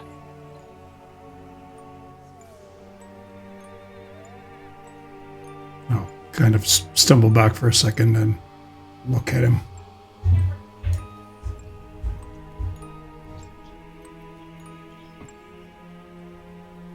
He looks back to you. He looks at you with excitement, noticing your expression. Well, you've seen it too, didn't you? A little bit of drool at the corner of his mouth. What was it? An angel from beyond. And not some paltry god's angel, no. No, my boy. We are faced with a true David. And I've discovered it. Oh, imagine the accolades, boy, the accolades. All we need to do is find a way to contact it. Can you think of the secrets of the arcane? We would understand. spells of 10th, maybe 11th or 12th level. Things that only the gods can materialize. This is amazing, Master. I don't even know where to begin. It's amazing. Well done. Thank you, my boy, thank you. Now, I've already started the ritual of to communicate with this being, and I've had some success with it. However, I believe between the two of us, I'm excited to get ahead of myself. I am, however, alone am not enough. However, my boy, between the two of us, once you undergo the ritual of communication to the beyond, you two, together with me, will be able to communicate with it clearly. Oh, great things are abound, boy, great things. Do you think I am ready for something like this? Oh, absolutely. What kind of wizard questions such a thing? Your spirit of inquiry, that's what matters. That's why I took you on under my wing when you stole my spell book all those years ago. Borrowed. I just borrowed it. Yes, borrowed. He says with a almost fatherly smile. You guys descend the staircase. Right. You can hear him panting, clutching his chest a little bit. Right, let me see. Right over here, boy, into the ritual chamber. You see where Melchior has... this is the ritual chamber. Usually what he has here is a multi-purpose magical seal. All you need to do is just change a few runes here and there, and it can serve for different purposes. You see now, Onorim, as you look down the seal, it has been very extensively modified. Right, boy. Go ahead and lie down. I will prepare you. We are about to touch a mind so far beyond our own. We are about to be reborn, my boy, reborn. Are you prepared? Yes, Master. I'm ready. Let's do this. Melchior begins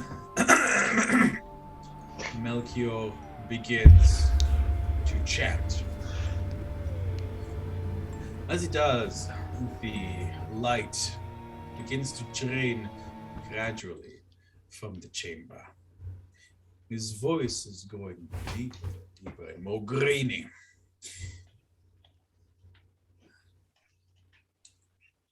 Boja mai seila, konil, joli cycle, easy night, boy shazoi. Onorim, the stone beneath your feet suddenly twists around you, almost like you are in the mouth of a great stone wall. You are completely incapable of moving your hands. The stone blocks your mouth, and you can feel a couple of your teeth shatter as it prevents you from speaking. Melchior does not stop his chanting.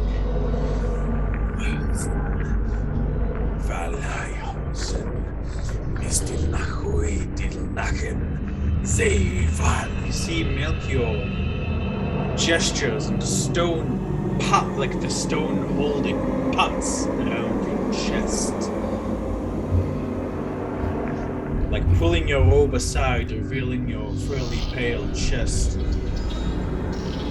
You see Melchior is taking off his robe to his hips, and now you can see the man's skinny chest has a gaping black hole where his heart is supposed to be.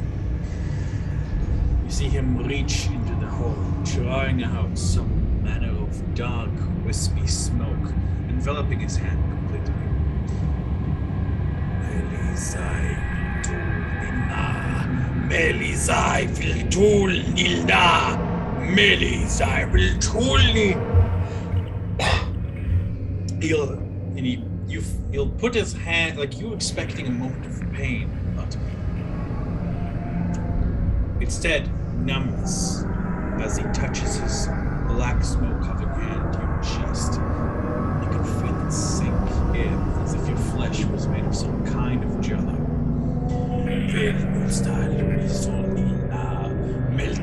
And you can feel a sharp pain in your chest as it begins to draw your heart out.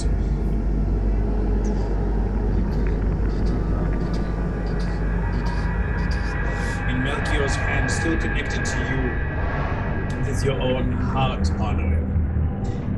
You can see it pounding with faster and faster as you realize what is happening to you.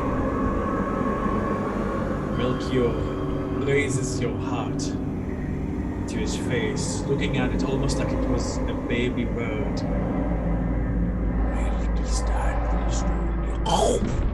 And he'll take a bite out of your still beating heart. You feel piercing pain in your chest. I scream. Who was on watch right now? I believe it was Varys. Varys, yeah. Oh, no, we. Oh, I'm sorry. I thought it was 4 hours, and then because I walked in to go to bed. I already walked in. First watch. No, Zareen had the first watch, and then you had the second watch, guys.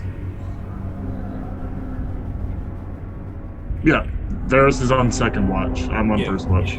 Yeah, I think there just may be a little bit of confusion there. Oh wait, no, it wasn't. It's the other way. I had first watch. Okay, now Yeah, I'm I'm sorry. confused too.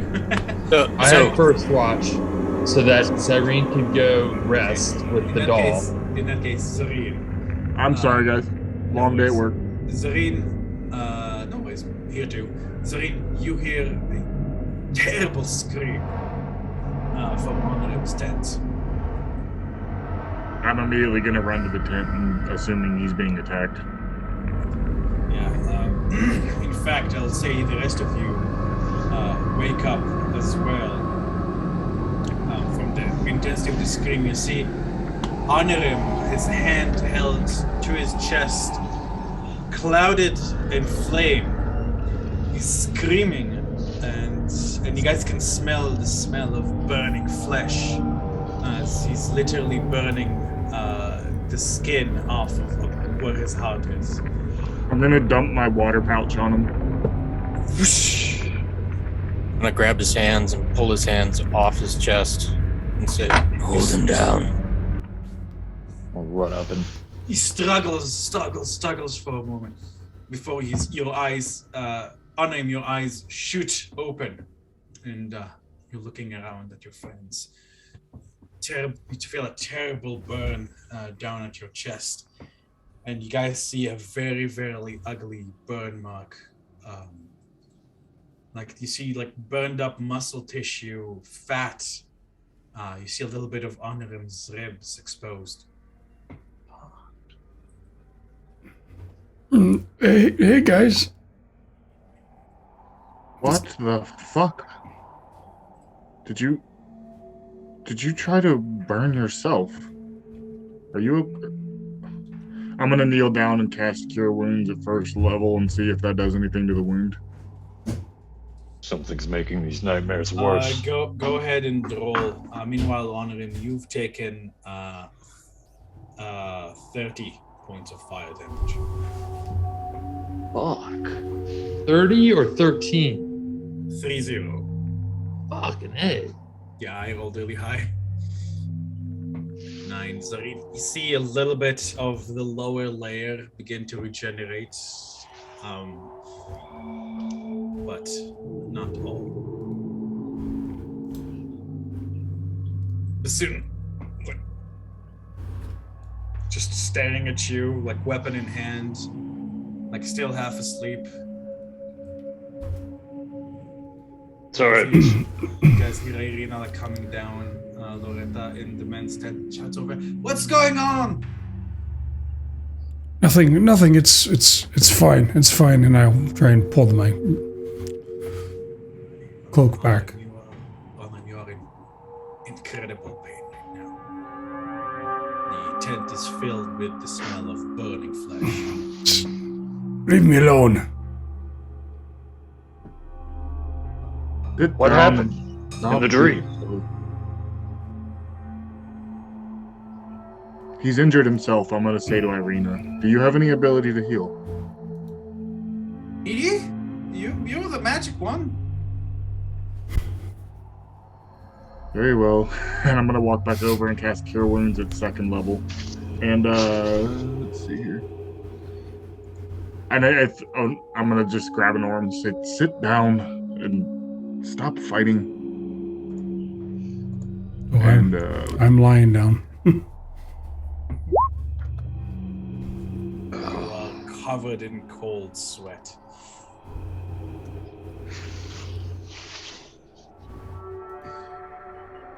Is there a way I can see what I rolled here? Because I have an ability for empowered healing.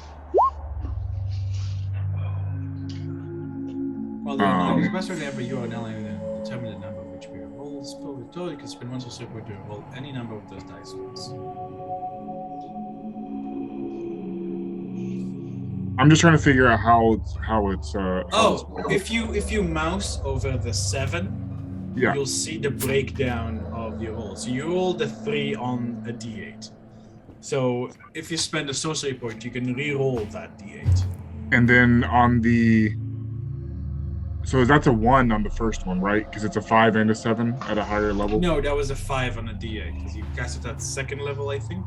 So, Okay, cool. So that's a total of what, 6, 12, whatever that math is. 7 plus 5 is 12. Yeah. 12 plus the 9 from before back to Onorim. Yes. 21. Onorim, like you see, like more and more, like is regenerated. Now it's just a fairly deep burn, but like you can no longer see like little, any actual like bone or muscle tissue. I didn't need that. Do this on purpose.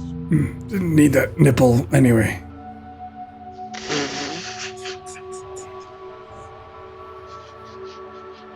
You need nipple. Yes, Serena. You need. So have you suddenly lost control and can't control your magic, or did you completely lose your mind and decide that Velocity and Barovia were just too much for you? Neither, Zareen. Thank you for your healing. Disc is gonna walk away. I must have eaten some bad rations. Blew a hole in your chest. It's all good. It's all good. It's just a flesh wound. It'll heal. I got questions, but I don't think you're going to answer, so I'll leave it be. Might be Can haunted by a spirit of somebody who murdered us. Can I roll an insight check on Onorim to see if he's really fine? Yeah, Not physically, but mentally? Absolutely. But that'll be up to Onorim in terms of how to interpret it. Okay, Onorim. I think that you hurt yourself, so I'm trying to figure out if you're like mentally losing it or not.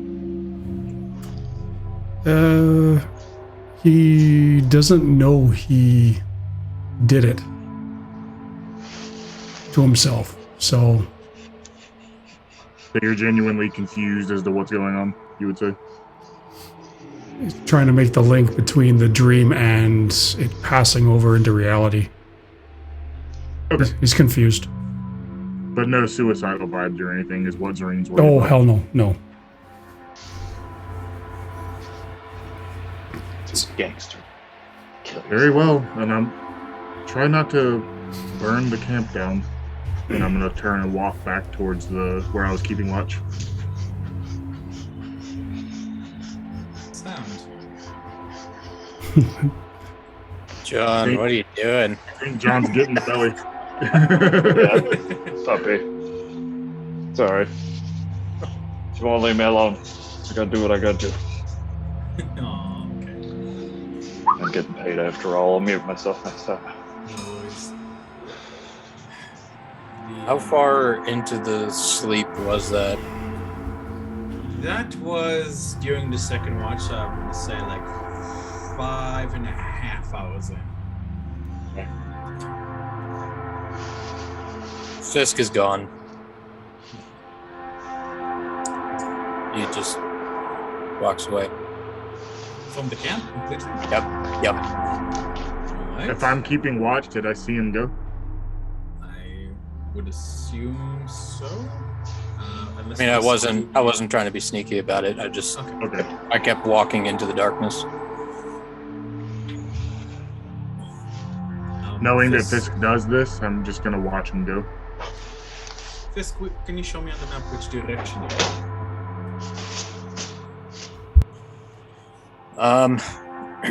Let's see. We are right there.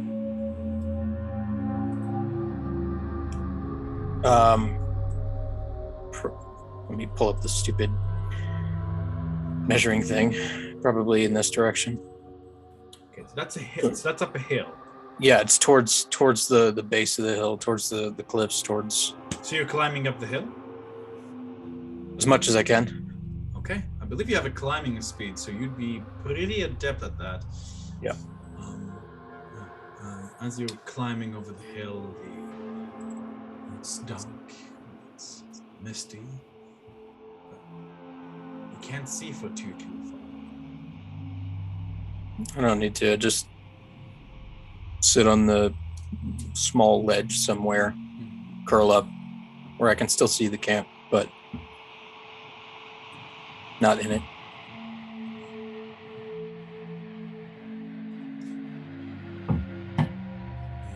Feel the dampness of, as you sit, the snow disappears and feel the ground beneath a little bit damp, but comfortable enough.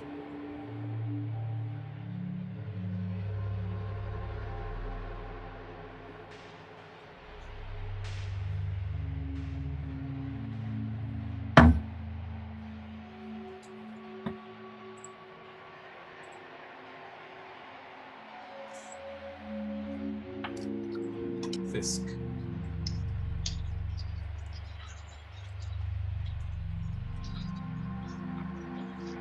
This shadowy figure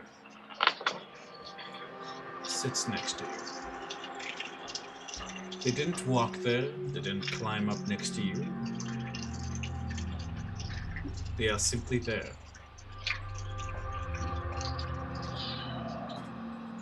Might want to mute whoever's taking a leak. What? Oh my god, I thought someone was just... I thought someone was getting water or something. Oh my god. It's just raining and yeah, porch. Yeah, anyway. Okay. Sorry, 1 second. Right. Ooh. Okay. Anyways, Fist, okay. Shadowy figure. You can... It's your eyes, it's almost hurting your eyes a little bit. You can see their outline with your night vision, but you can't see inside like the actual, not it's like a hole. It's like a hole in the universe shaped like a person. You see that the figure has a tail, has ears just like yours.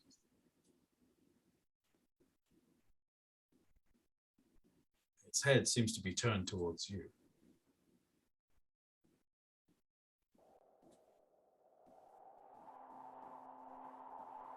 What does it want?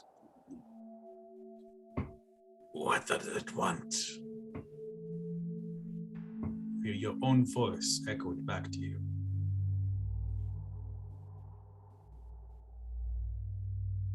I turn and look at it. It's simply there.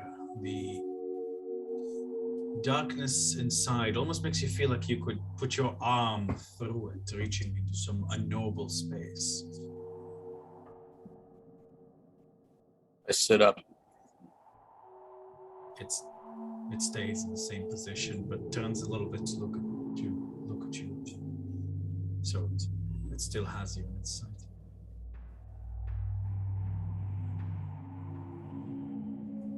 I reach out and try and touch it.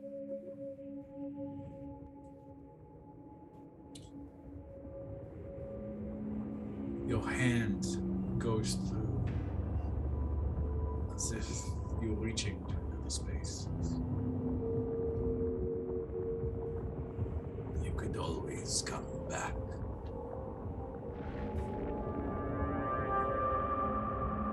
You will die in this place, you know. My hackles flare up. Back in the darkness. You never had to think. You never had to be. All you had to do was survive. You didn't need to care about these people, their issues, their problems and fears. Everything was so simple.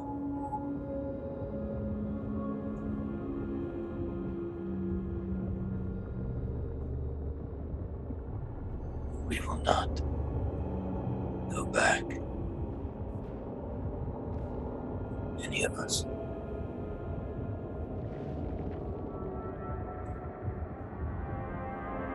Years quiet. Coffee present. Then he sees the two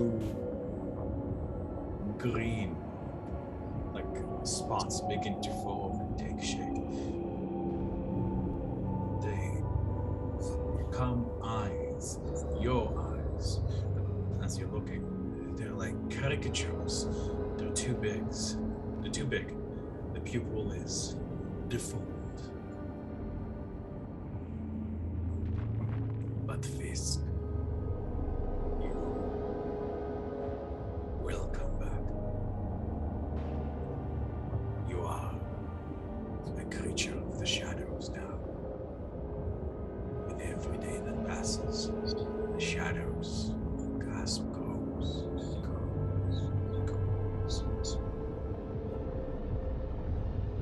If it wasn't for that, I would not exist.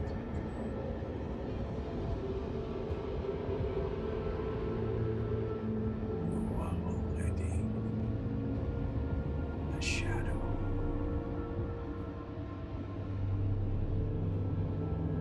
We are shadow. We are shadow. Shadow does not exist without light. And I take out the spear and I swipe it through it. The outline dissipates. You need to blow out your ears. The shadow dissipates. What? You hear in your head. We'll be in battle. What's wrong, Fisk? We are always in battle. Until we rest. Wise words. Wise words indeed.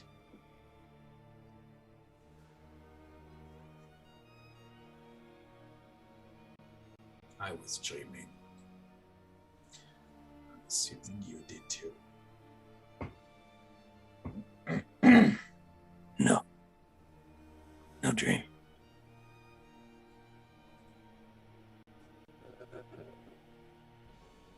Not yet. We sleep. Try and sleep. Yes. Tomorrow is battle.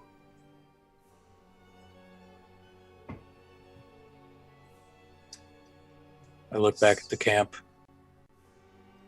Seems things I lay down, put my head on my paws, and just fall asleep staring at the camp.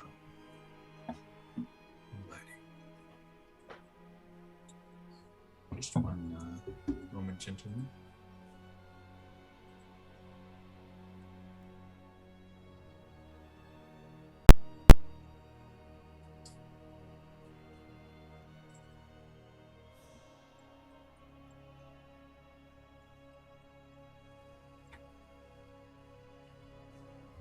With that, the party wakes up, having completed their long rest. Guys, guys can see Irina and Lauretta. Irina's brushing Loretta's hair, and they're chatting away in Barovian. It seems that they're close. Morning, everyone. Good morning. Onorim, how are you? How's your chest? Oh, it's fine. No, a little hair missing here and there. It's yeah, it's all good. Thank you. Alright, good. Make sure to get a proper hearty breakfast. Right. Party. I'm actually going to go ahead and start making food for everybody, heating up some chow. And as you do, it's a fairly nice morning. As nice a morning as you can have in Barovia. The mists aren't too bad today. In fact, you guys can see it from fairly far away, maybe 300 feet or so, which is almost the farthest you felt you could see in Barovia. Look at the snow, where we're going compared to where we came from. There is absolutely no snow on the road compared to where you came from. Like where you came from, however, the road is like packed with snow. Like 15 centimeters or so. It's like someone is walking us home. Yes. Well, the trip back's not going to be as pleasant, so enjoy it while we can. Would they be able to see Fisk from where they are? No, you're like on an outcropping above the encampment. You're not like super high up above them, but you're concealed by it because you're like directly above. Actually, that reminds me. I'm just gonna walk over to Ptarmigan. Mr. Fisk walked away last night after Onorim's incident, and I haven't seen him come back, and I'm going to point the direction I saw Fisk go. I haven't seen him. Really? It's not good. I guess you guys are speaking quietly. So. I would say loud enough for everyone around to hear. He usually comes back within a few hours. Which way did you go? I saw him leave, so I'm going to point the direction he went. I don't remember which way it was, though. Can I spot his tracks in the snow? I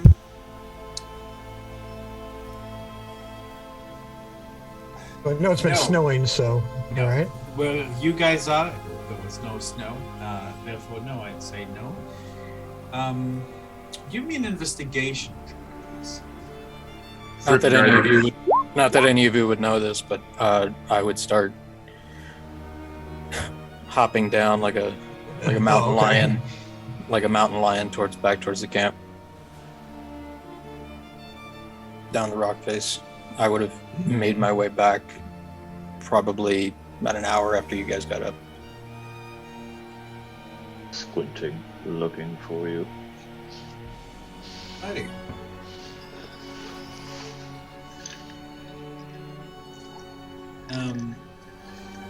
Ptarmigan, you find some. You do see some disturbed, darkened dirt leading up the cliff face, and as you look, you can see like where he sunk his claws of his feet and hands to climb up.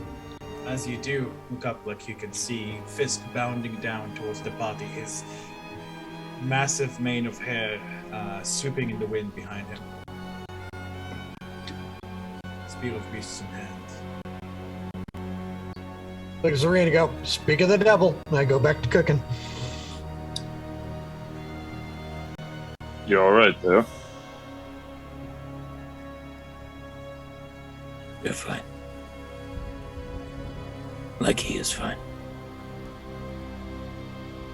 Like, Onorim? Yes. I just keep walking.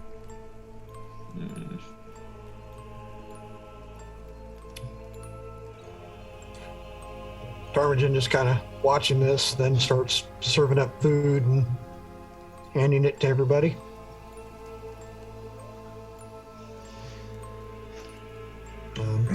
Lauretta accepts it. Oh, I've missed your cooking, Darmagen. Great. It's edible. Mm-hmm. You know, after about a week of eating it, you really grow to miss the taste of old boots. She gives you a friendly wink. Soon chuckles as well. It seems to be lost in time. Well, I have a feeling today is going to be an interesting day. And I just sit down to eat. I sit next to Lauretta and just kind of goof around with her a little bit, playing as we eat.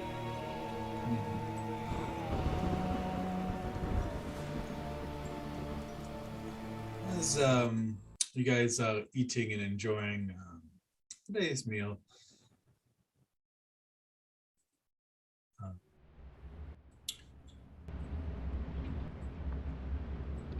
you guys can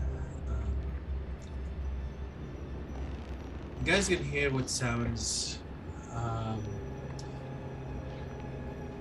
like a horse coming down the way. Fisk is sitting next to Onorim, by the way. He just sat next to him, didn't say anything. Sitting close. I immediately stand up and try and locate where this is coming from. Let's see, it's coming from the western side, the clear side of the road.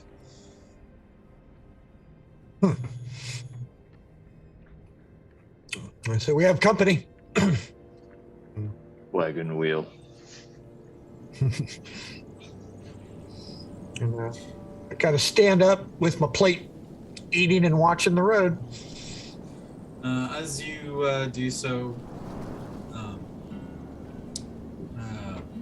as you're watching the roads, eventually the sound gets closer and closer, and emerging from the mist about 200 feet ahead, you see a Barovian man astride. What is with this music?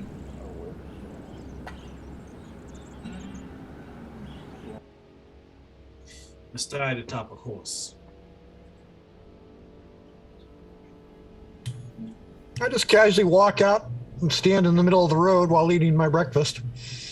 He seems to be maybe in his mid-20s as he approaches. He looks to you and the party with a look of concern. Opens his mouth to speak when he spots Lauretta, and his eyes go wide with delight.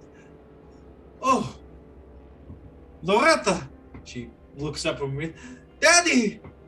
She'll put her foot aside and run beside you, Tarwinchen, where the man leans down, laughing and putting her on his shoulder. Oh, my dear sweet girl, I've heard you were in Vallaki, but oh, I'm so glad you're safe, my little angel. Oh, Daddy, I thought you died. I'm all right, my little angel. I'm all right. Nothing can kill your daddy. He looks to Tarwinchen and the party. Thank you so much for bringing my Lauretta to me. I'm appraising this guy as carefully as I can. Does he seem genuine? Give me an insight check there. Yeah, I'm also very curious. Yeah.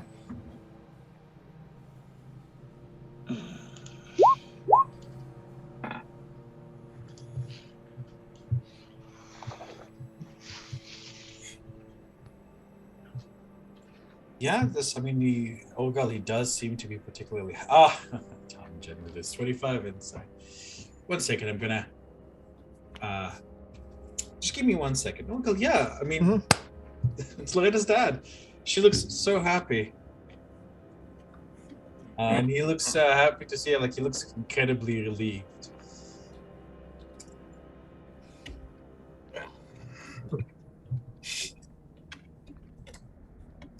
I look over to Fisk and I say, you know this means we carry the mark longer, don't you? Yes. I Tarmagen says walk over that. to him. I'm going to interject as Tarmagen says that. I don't see how this changes anything. We have too much to do with that. We have to think of the greater good.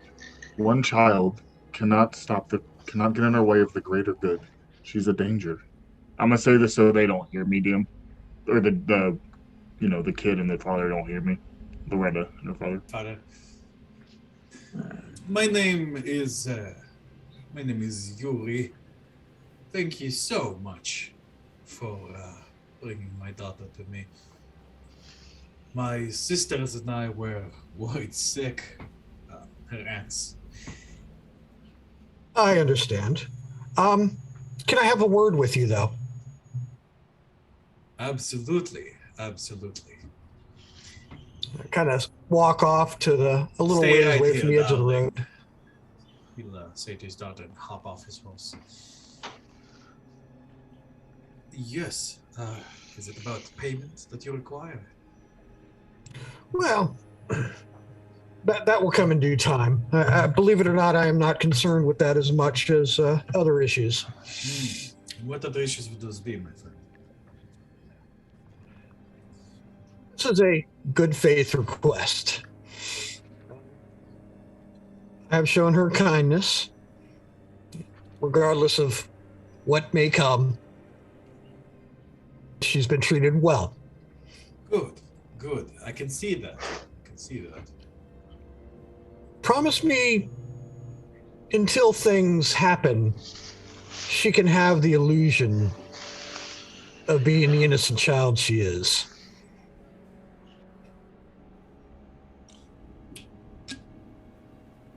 My good man, I assure you, I have no idea what you're talking about. I will raise my daughter happy and safe. Before and after? Always. Hear otherwise. I will shake Barovia from one end to the other in vengeance. He'll smile pleasantly. Just so we understand.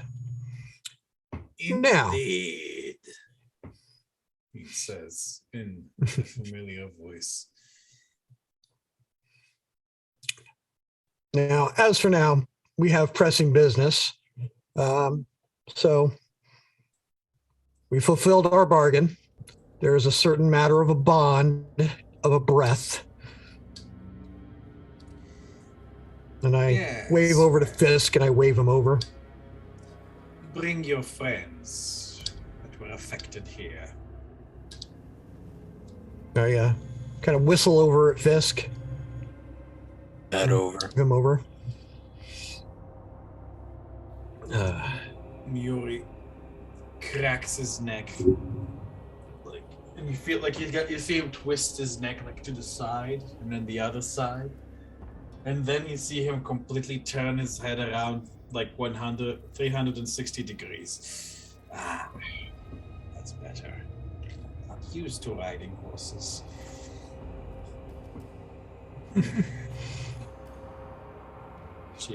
Yuri will put, or the person who is very clearly not who it seems to be, put his hand against your back, Fisk. Despite, and you shiver for a moment. The spear of beasts is screaming in your mind, and you can feel it shake in your grip. You guys see, Talmadge, and you can see Fisk's hair like waving, shaking here and there like a bunch of angry snakes. I'm going to walk within. Let me just look at my spell. Within 30 feet of him and just say, I would suggest that you stop what you are doing and stand still and cast suggestion on him.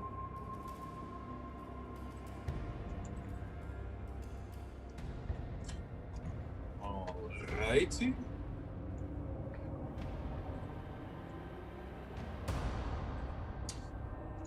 I hold my hand up to Zareen and go, no, this is important. One moment, please. Yeah. I would stop if he told me to stop as I was casting. I'll still lose the spell slot, but I would stop because I don't know what he's doing to Fisk. Oh.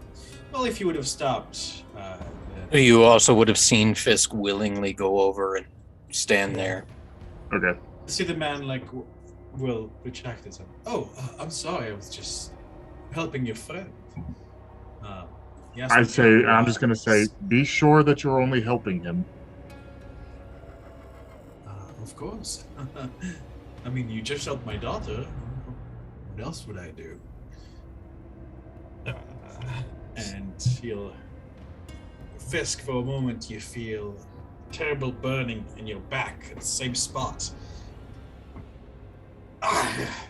Then your legs are forcefully expanded. Like your chest really aches. And the man retracts his hand from you. There. Now, isn't that better?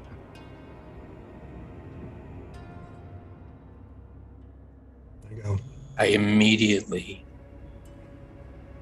I don't have the spear in my hand. It is strapped to my back. I immediately walk away with the spear. The man shrugs. Well. Look at her, I go. My turn. Please.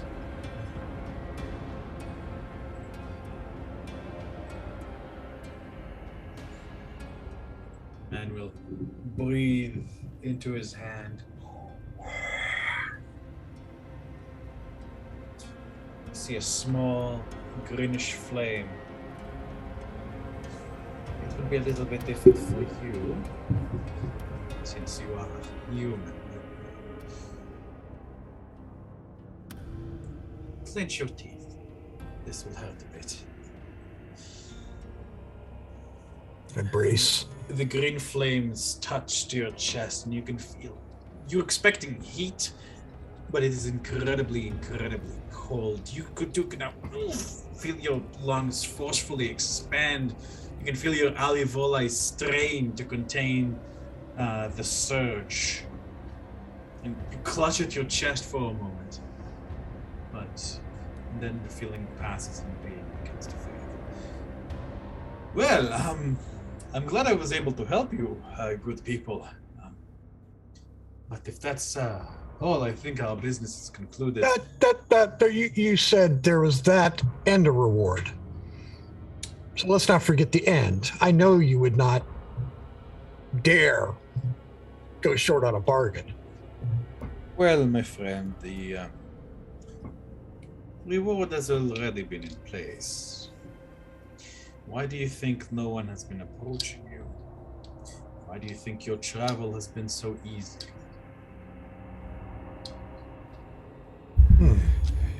Yeah, other than, well, as long as you're taking credit for your own work and not that of somebody even more. Yes. Fine. You've got me. No, that is not our work. Only the Lord Strahd can control the weather this season. he is the land. Yes, the land. Nice, but a commendable effort. I see would have easily fooled most. I suppose we did promise you a reward on returning Lauretta to us. Let me see. Oh, why did she pack it?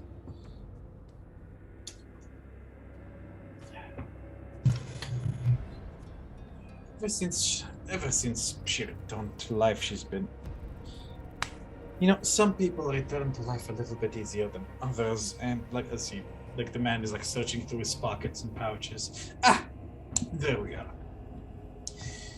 He'll pull out what seems to be a desiccated human eyeball. Here you are. A little reward from us to you. Kind of look at it, look up at him, her. That is an angel's eyeball. If you eat it, you will extend your lifespan. Interesting. It will reinforce your life by just a little bit. But every little bit counts, especially in Close my hand around it gently and say, well, as I said, take good care of Lauretta. I intend to. I am her father, after all. I just would like a word with her before you depart. Of course. And I walk over to her. Will accompany you back. Certainly. They will. I walk over to Lauretta and I kneel down in front of her. Lauretta is kind of just saying goodbye to Irina. You were hugging. As you go in front of her. Thank you so much for bringing me to my dad. And just remember, if you ever feel mistreated by anyone, the Great Company will help you. You just need to ask. She looks a little bit puzzled and a little bit frightened by your serious tone, but she nods. Okay, I'll do that. Take care, Lauretta. Thank you, Mr. Tomlin. Thank you, everybody. Yuri gets on the horse. Goodbye, good people. Goodbye. Good luck on your journey. An interesting one. Come, my dear. Let's go home. Tuck, tuck, tuck, tuck, tuck. With that, you guys hear the horse's hooves disappear. Dissipate into the mists. Yeah. Once they're out of sight and sound, I open up my hand. I primarily look at Onorim, and I explain what this eye is, as was explained to me. And I said, are you familiar with this? Angels are real? And I'm going to go through my head and see if I remember anything about anything like this. This is a semi-specialty for me. Seriously? Try to roll me a religion check there. Religion or Arcana? Which one? Religion, please. Okay.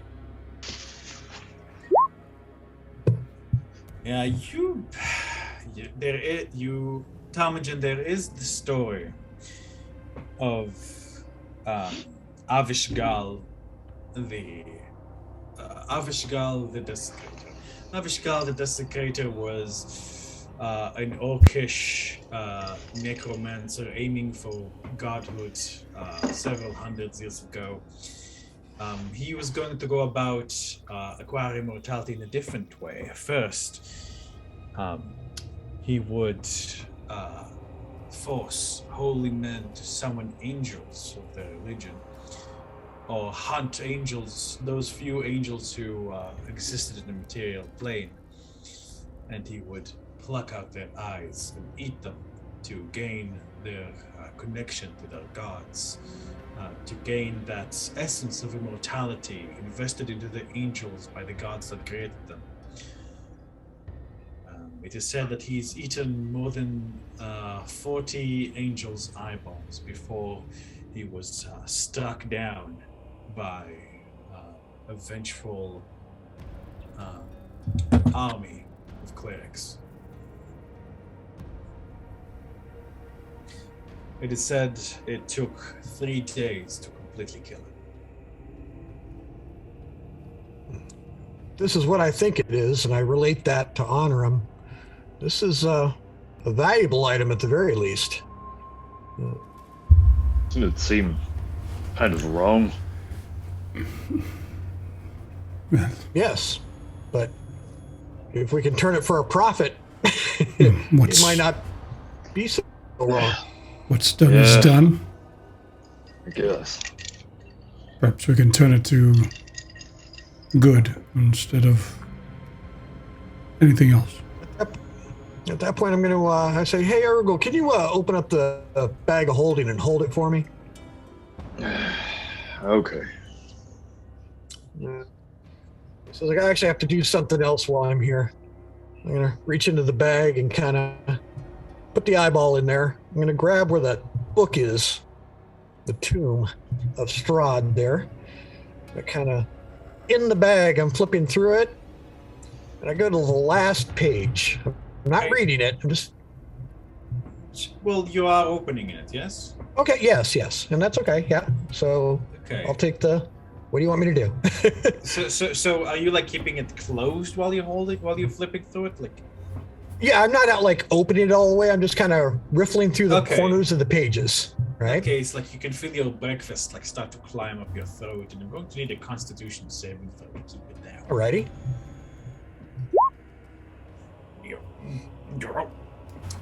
The bile goes down your throat in a hot acid wash.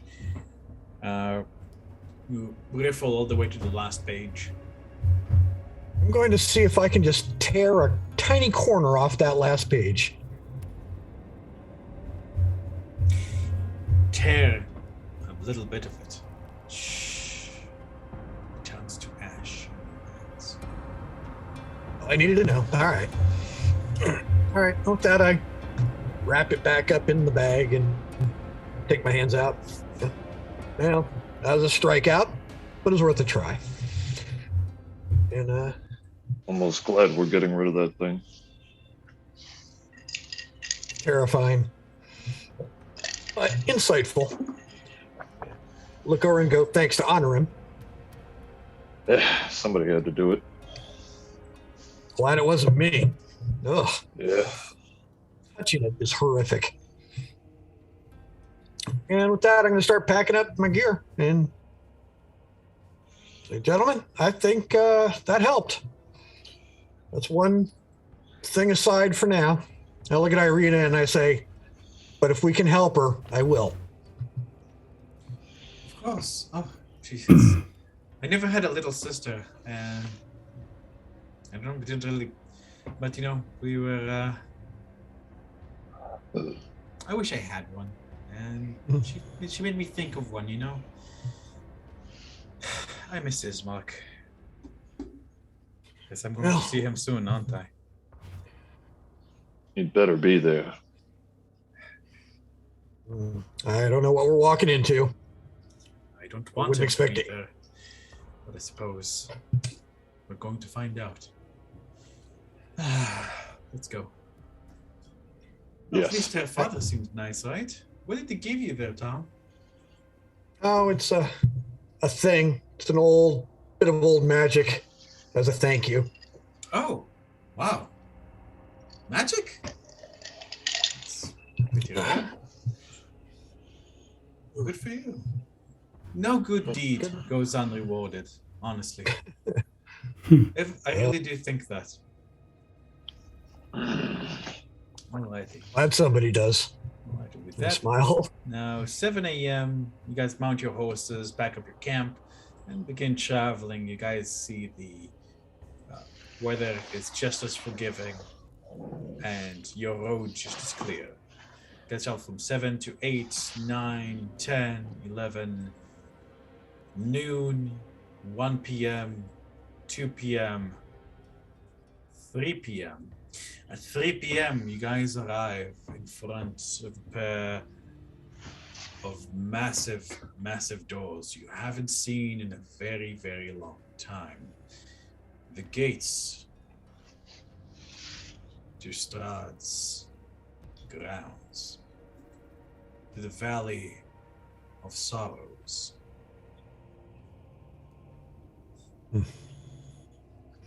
Grumsh, give me strength. Grumsh, give us strength, brother. Yeah. I'd like to honor him. I think. Did you have Brother Thomas's holy symbol last? Yes, I do. Yeah. I say this is going to sound superstitious, but can I borrow it? I'd like to hold on to it. Absolutely. I reach into my pouch and I grab it and I pass it to Ptarmigan. I kind of put it on around my neck and tuck it into underneath my armor. Thank you. Whole time that we've been traveling, Fisk has stayed really close to Onorim.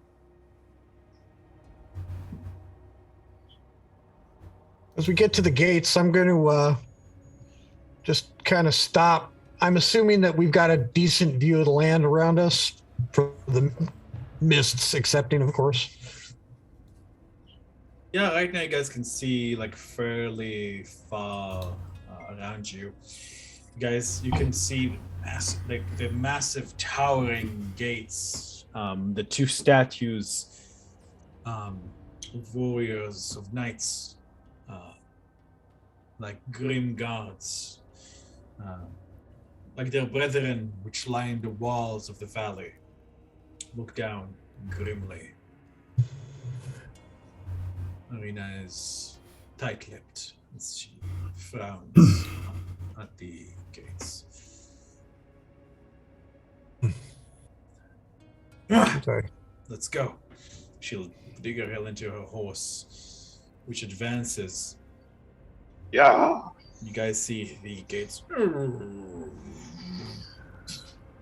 open with a heavy, heavy sound.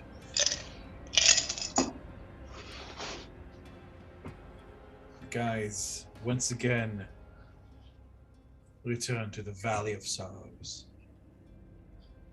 And quiet descends once again. This is a place very different from the rest of Borovia. You can almost feel the weight of Strahd's presence on your backs. I'll put the art for it in the question, actually.